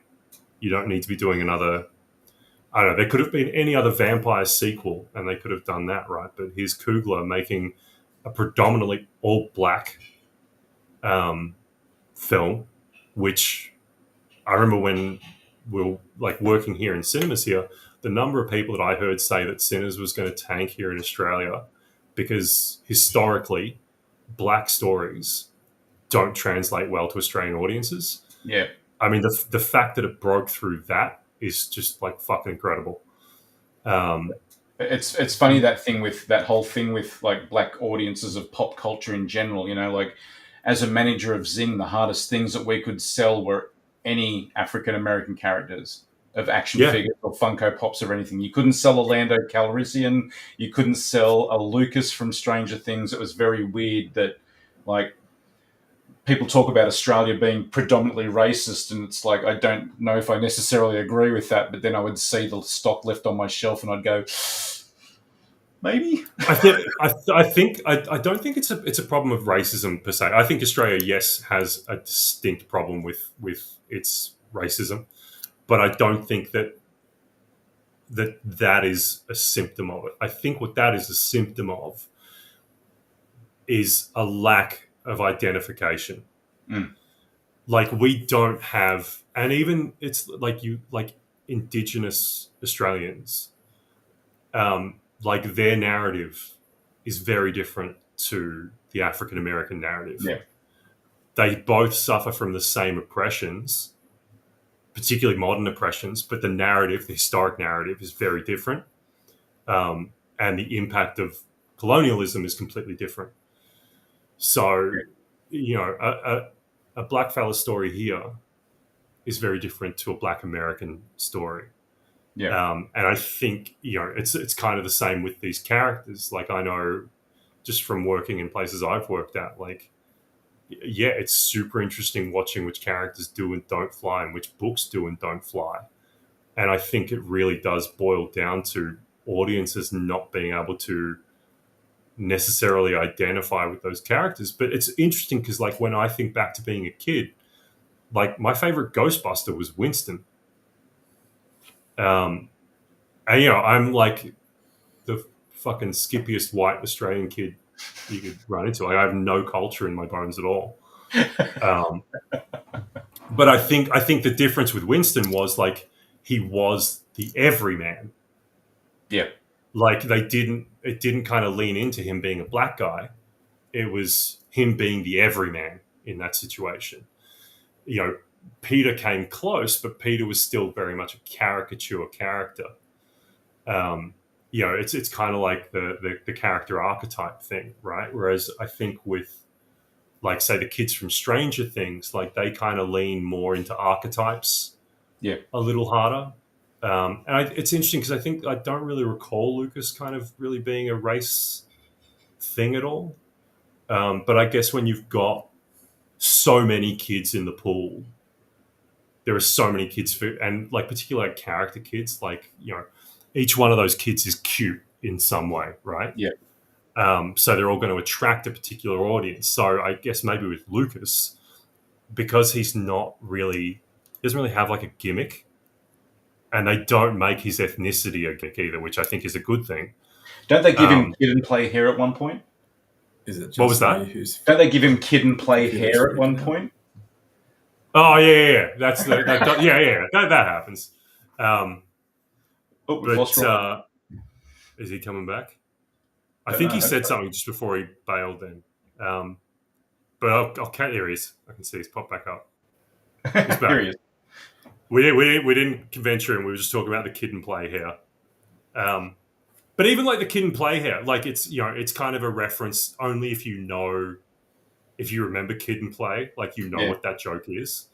So it's kind of doing it as a joke rather than like a cultural thing. Yeah. Yeah, true. So it's, you know, that one's an interesting one, but then, yeah, you do get like, I remember when, like Black Panther. Black Panther's a great example. When I was working at Minotaur, we could not sell any of the Black Panther stuff. Could not sell any of the, what was the other one? The one that was made here. What's his name in the 10 Rings? Shang-Chi. Could not sell any of the Shang-Chi action figures. So, yeah, I think it's a cultural identification thing with a lot of these kinds of characters here. Which again... I must have been an extraordinarily weird kid because I still to this day I think I've got every single issue of Hero for Hire, Power Man and Iron Fist, and then anything that had Shang-Chi in it, if I could get it, I grabbed it, even down to the Deadly Hands of Kung Fu. I loved that shit as a kid and I ate it up. But see, like, I think like there was definitely something else there then, right? Like, we would have grown up in the age of like Jackie Chan and Bruce Lee and like, you know, martial arts movies were like this kind of great thing. And it didn't matter if you didn't understand the fucking Chinese of it all. You were just watching these great fucking sequences. And some of those films, like, they, by today's like ethical compasses, some of those films do not stand up particularly well these days. Even classics like Police Story. Police Story has some incredible sexism in it. You just kind of sit, you're like, ooh, that aged about as well as an unvaccinated child. Oh man, so there's a lot of that sort of stuff, though, isn't it? I showed my Yeah. daughter a couple of episodes of the young ones, and she was horrified. She was like, "This must have been on 11 o'clock at night," and it was like, "Nope, 8:30 every Thursday night." And she was Yeah. horrified. Yeah, I mean, it really is kind of fascinating. Just kind of looking at all this sort of stuff and how it's sort of come to pass now, and what does and what doesn't hold up, what does and what doesn't stand up in terms of narratives socially. And again, I think it's such a great thing that Sinners just fucking blitzed it, like absolutely destroyed box office.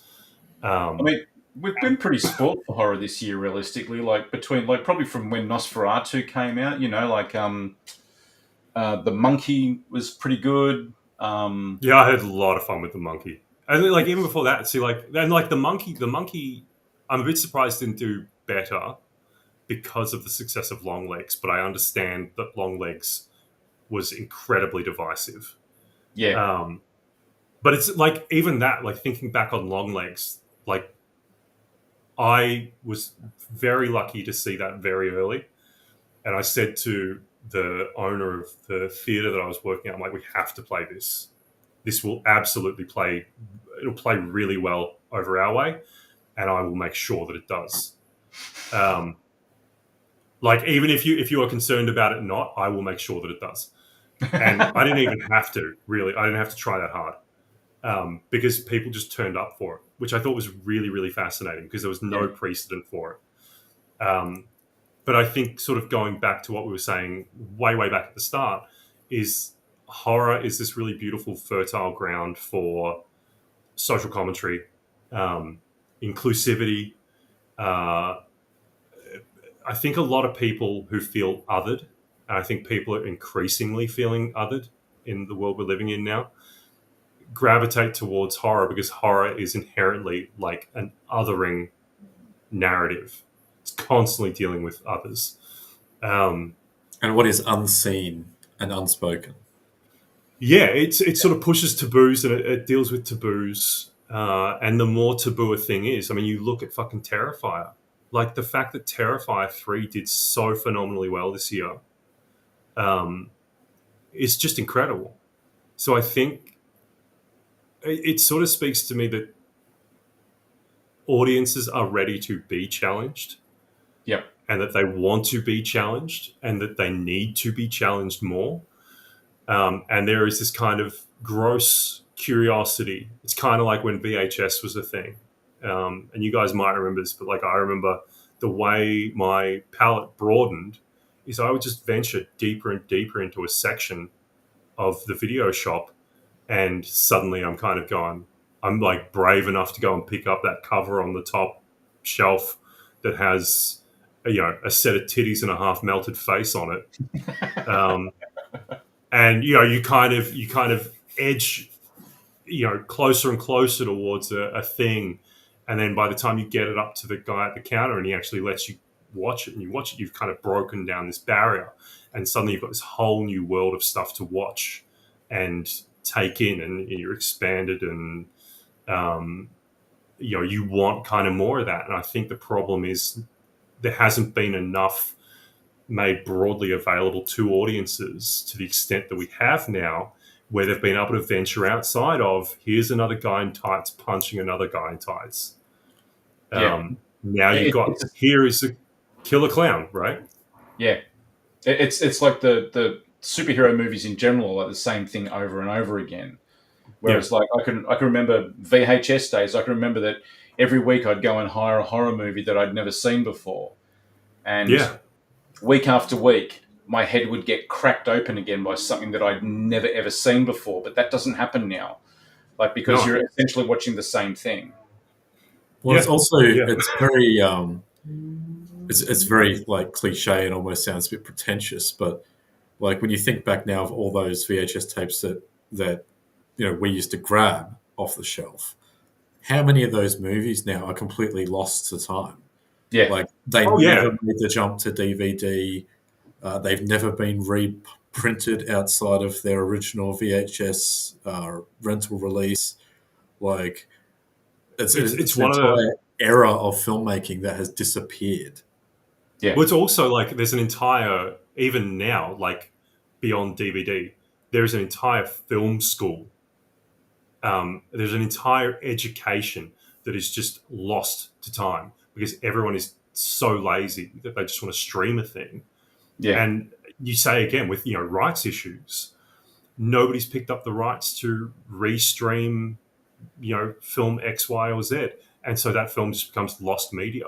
Even like working when I do the theatrical, when I do the repertory screenings, the hardest thing. So I just did this big run of anime at work, like a month of anime, and trying to get the rights to anything has been impossible. There is so much great anime to play theatrically that needs to be seen on the big screen. I had to chase Perfect Blue around the world for a year before landing back at someone who could speak directly to the producers for me in the UK. So I was speaking to someone in the UK who was speaking directly to producers in Japan to get permission to play this film because nobody had the rights to do it theatrically. Wow. Local Australian theatrical distribution is the pits. It's the absolute pits. I have so many DCP catalogs. DCP, for those who don't know, is basically what all cinemas. It's the format that their films get delivered on. So anything you see projected in a film these days, if it hasn't been delivered and isn't being played off a film reel itself, it's being played off a digital content package. And they have to be encoded to a very strict set of specifications. And they take a long time to encode. But the number of DCP catalogs that I've been given and just been told, oh, no, we don't have that film. We don't have that film. No, we can't play that film. We don't have the rights to that film anymore. And sometimes these catalogs are only like a year out of date. It's just insane. And it's a really, really disheartening thing to the point where, sometimes I kind of sit there and go, well, maybe I should just hire the theater for myself, because if I do that, I don't need to arguably chase the rights up for a thing. And then I can go and get my bootleg copy of The Keep and screen that, because I know that my copy of The Deep is like a very quiet, sorry, of The Keep is a very quietly circulated print that some guy found in an attic somewhere, as opposed to the umbrella DVD release that came out a couple of years ago. I know since then they've done a 4K remaster of it because they've found a good copy of it. But, that was a film, as you were saying, Ryan, was lost even to VHS. Tons and tons of movies like this, particularly horror films and anime, where they just have no interest in really kind of picking these things up because they treat it as completely disposable. Yet they don't sort of understand that there are so many people who, if they had the opportunity to watch this thing, they would 100% take it. You look at the proliferation of Arrow, and Indicator and Mondo, Vinegar Syndrome. Vinegar Syndrome, Severin. All these guys now doing all these boutique things. Fucking Vinegar Syndrome have released more of our product, like more Australian films in better packages than we've ever released here. It's wild. Fucking Alison's Birthday, which I'd known about for years. Anyone in Australian genre knew about Alison's Birthday. But you couldn't get it anywhere. You couldn't find it on video. If you could, it was fucked. Such a hard film to get and such a hard film to find anything good for. Then you get these guys doing these deep dives on things overseas who nab the rights for nothing. It's just incredible that more people aren't kind of reverting back to this kind of stuff and the physical media. You wonder what happens to that here as well, because there was companies like I think it was Shock Entertainment had that little offshoot called Glass Doll Films, and they looked like they were going to start really releasing some really cool stuff, and then just never saw the name again. Yeah, and unfortunately, here, a lot of it just comes down to money and knowing what I know now as well is a lack of professionalism. I got that. Well, yeah, and it's a lot of it come. And I kind of understand where it comes from because a lot of these guys are doing it purely off the back of a passion for a thing. They don't know how to run a business. They don't even really know what they're doing when they decide they want to run like a DVD company. They just hate the fact that I can't get this film. Why can't I get this film? So they go and get the rights to it themselves. They release it themselves. And half the time they just get driven out of business because they can't really kind of keep up with things themselves. Yeah. Or another company comes in and kind of muscles them out. It's kind of just a clash of egos behind the scenes, unfortunately. So it's a great thing that these companies are doing it, but it's also kind of wild that these companies offshore are having to do it and we just don't have it here. I think Australia's really fucking far behind in a lot of things. And it just ultimately comes down to kind of laziness and a lack of being able to take a challenge. It's also a I think symptom. that's why. Go for it. I was just going to say it's why we saw things like on a bigger scale. You see Shang-Chi and Black Panther languishing in shelves, and on a slightly more condensed scale, you see Allison's Birthday not really getting a proper release until I think recently Umbrella did it. Yeah. Sorry, you were saying it was a symptom, right? Oh, it's a symptom of end stage capitalism. Yeah. The confusion around what to commodify, and whether something has, perceived value beyond a piece of art has killed so much culture over the past 30 years and is continuing. Like we talk about in an environment point of view, like that we're part of a mass extinction event, which is true. I mean, there's about 1 million species of plant, animal, bird, insect that are going extinct every year now from the Earth. We've wiped out 99.9% roughly of all life that's ever lived on the planet up until this point. And from a culture standpoint as well, it's heading in a very similar direction where everything is being sort of monotoned.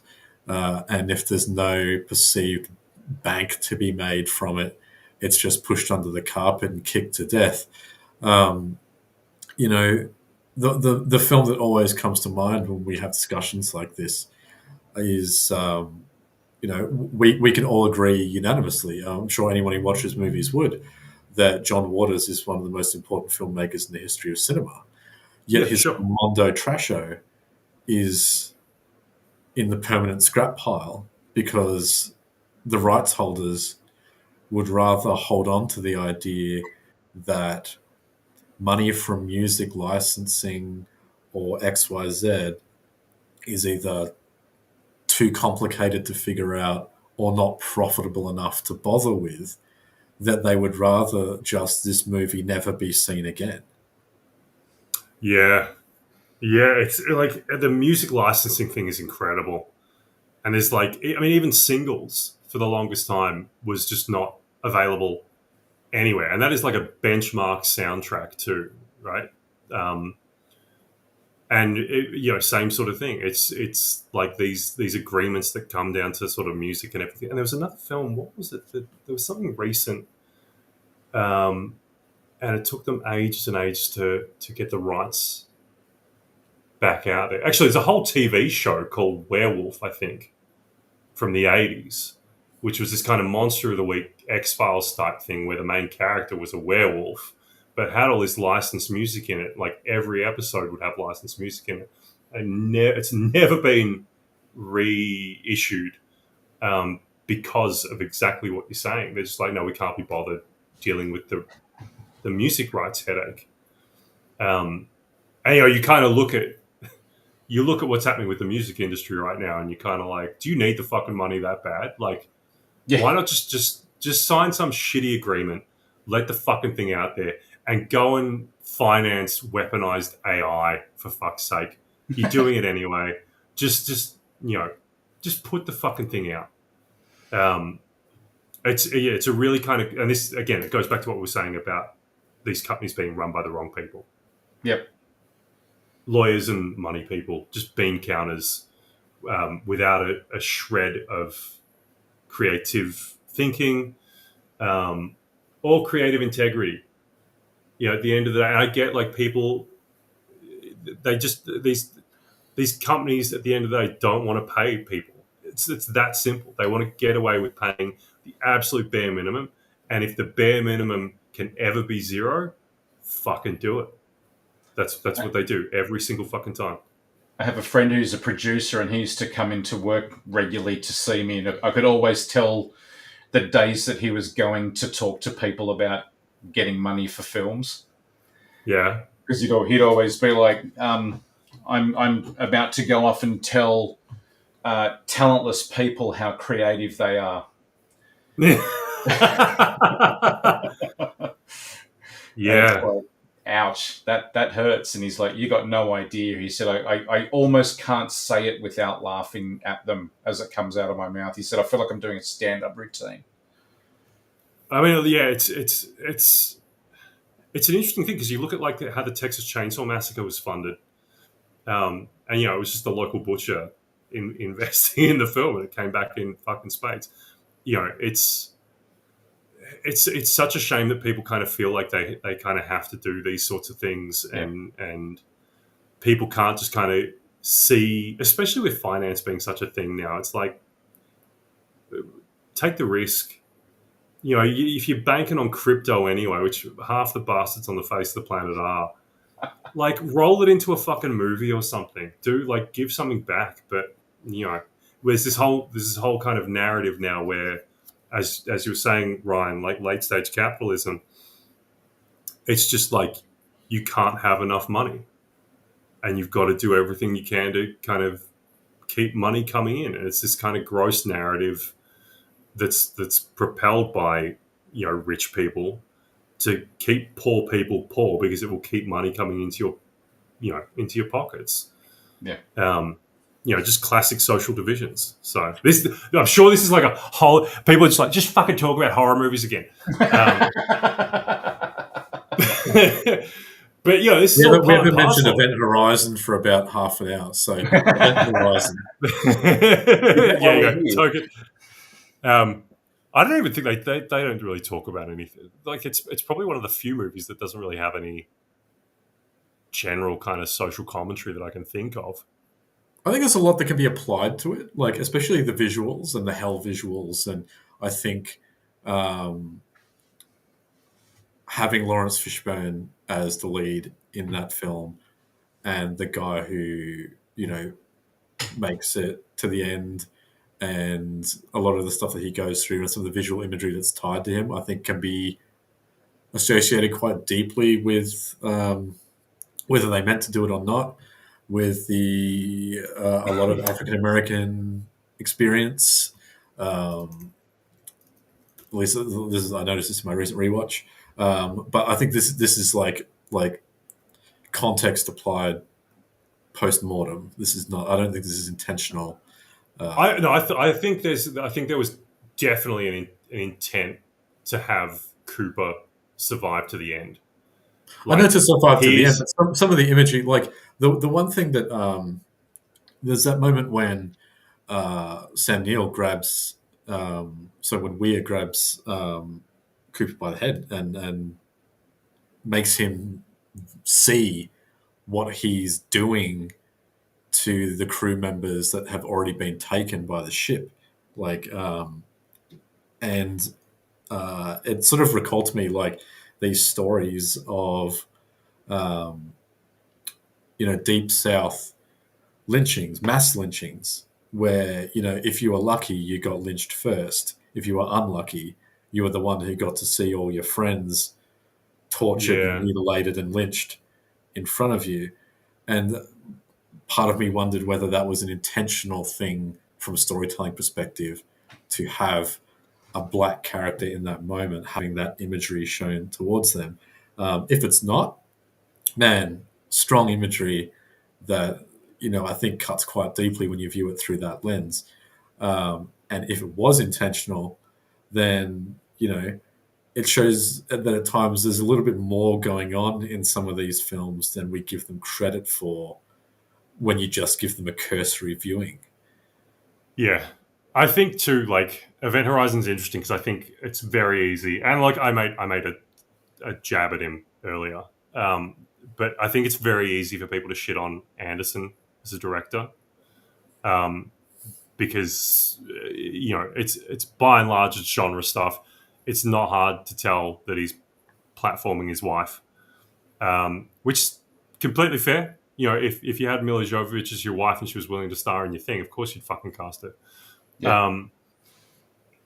But I think a lot of people kind of it makes it a very easy target for people to dismiss or be dismissive of, and I think because it's not really trying to do the Sinners thing, right?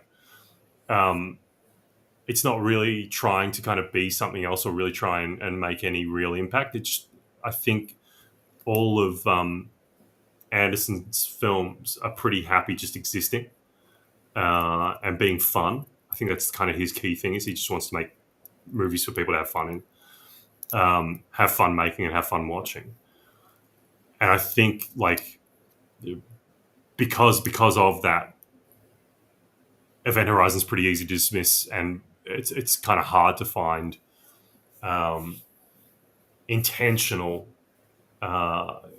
sort of meta things in there if they aren't sort of extremely obvious. But I think the great thing about that, and I think the great thing about horror films and films in general is that, and really any kind of text, is that you bring into these kinds of films what you have with you. These films give you so much, and it's good when they don't give you everything. Like we said right at the start, Event Horizon does that beautifully, and it gives you enough room to bring your own shit to it. And it's what we do with the comics. We've brought our shit to this thing, and whether what we bring to it is what you guys want brought to it is something else, because you've probably brought your own thing into it when you saw it, and that's your thing. If they never show, again, going back to the Space Jockey, when we had Prometheus, fucking that was a line in the sand, right? That when you saw the engineers, that was like, holy shit, yes, or holy shit, no. Yeah. And that was because those people who were like, no, had a very distinct idea of what they liked about the Space Jockey and the way it existed in the film. And it'll be the same with Event Horizon. And, I think the unintentionality of what you're talking about, Ryan, is definitely there. And it's weird. There's an intentional unintentionality to it. There's a deliberate ambiguity to the way Event Horizon's been put together. And I think... we open in that film with the shattering of reality. Like we open on a nightmare sequence that turns out to be a premonition for Weir. And it kicks off the film straight away, saying we cannot believe what we are seeing. We do not know what is real. Yeah. Yeah. So I think anything that sort of happens with that, like it's hard to dismiss character choices and casting choices, because when you have a narrative like that in a film that's structured the way it is and it's directed the way it is deliberately, you can't dismiss the kinds of notions that you're bringing up with like Deep South connections and whatever else anyone might be bringing to it, because at the end of the day, unless everyone involved in the production unanimously says no, that is not a part of it, then there's no fucking way of knowing. Yeah. Yeah. We might pull it up there. Tristan, thank you so much for joining Ryan and I tonight. That was awesome of you to do that. So can you tell us exactly... Absolutely, my pleasure. When's that comic being solicited again? So the final order cutoff for anyone listening live is Monday. Right. So I'll be posting it on my socials and things like that. If people want to go to their comic shops or ring them or email them or whatever else and tell them that they want to put their name down for it, it needs to be done by Monday. And because what are your they'll send their socials order through, Tristan? I'm on Christ. Now I got to check it because half these things don't. One allows for underscores, one doesn't. Hang on. So if I go to Instagram, where is it? Oh, the beauties of technology. There we go. So, come on, man, get it together. So on Instagram, which is where I tend to do most of my socializing, it is Tristan's _bones.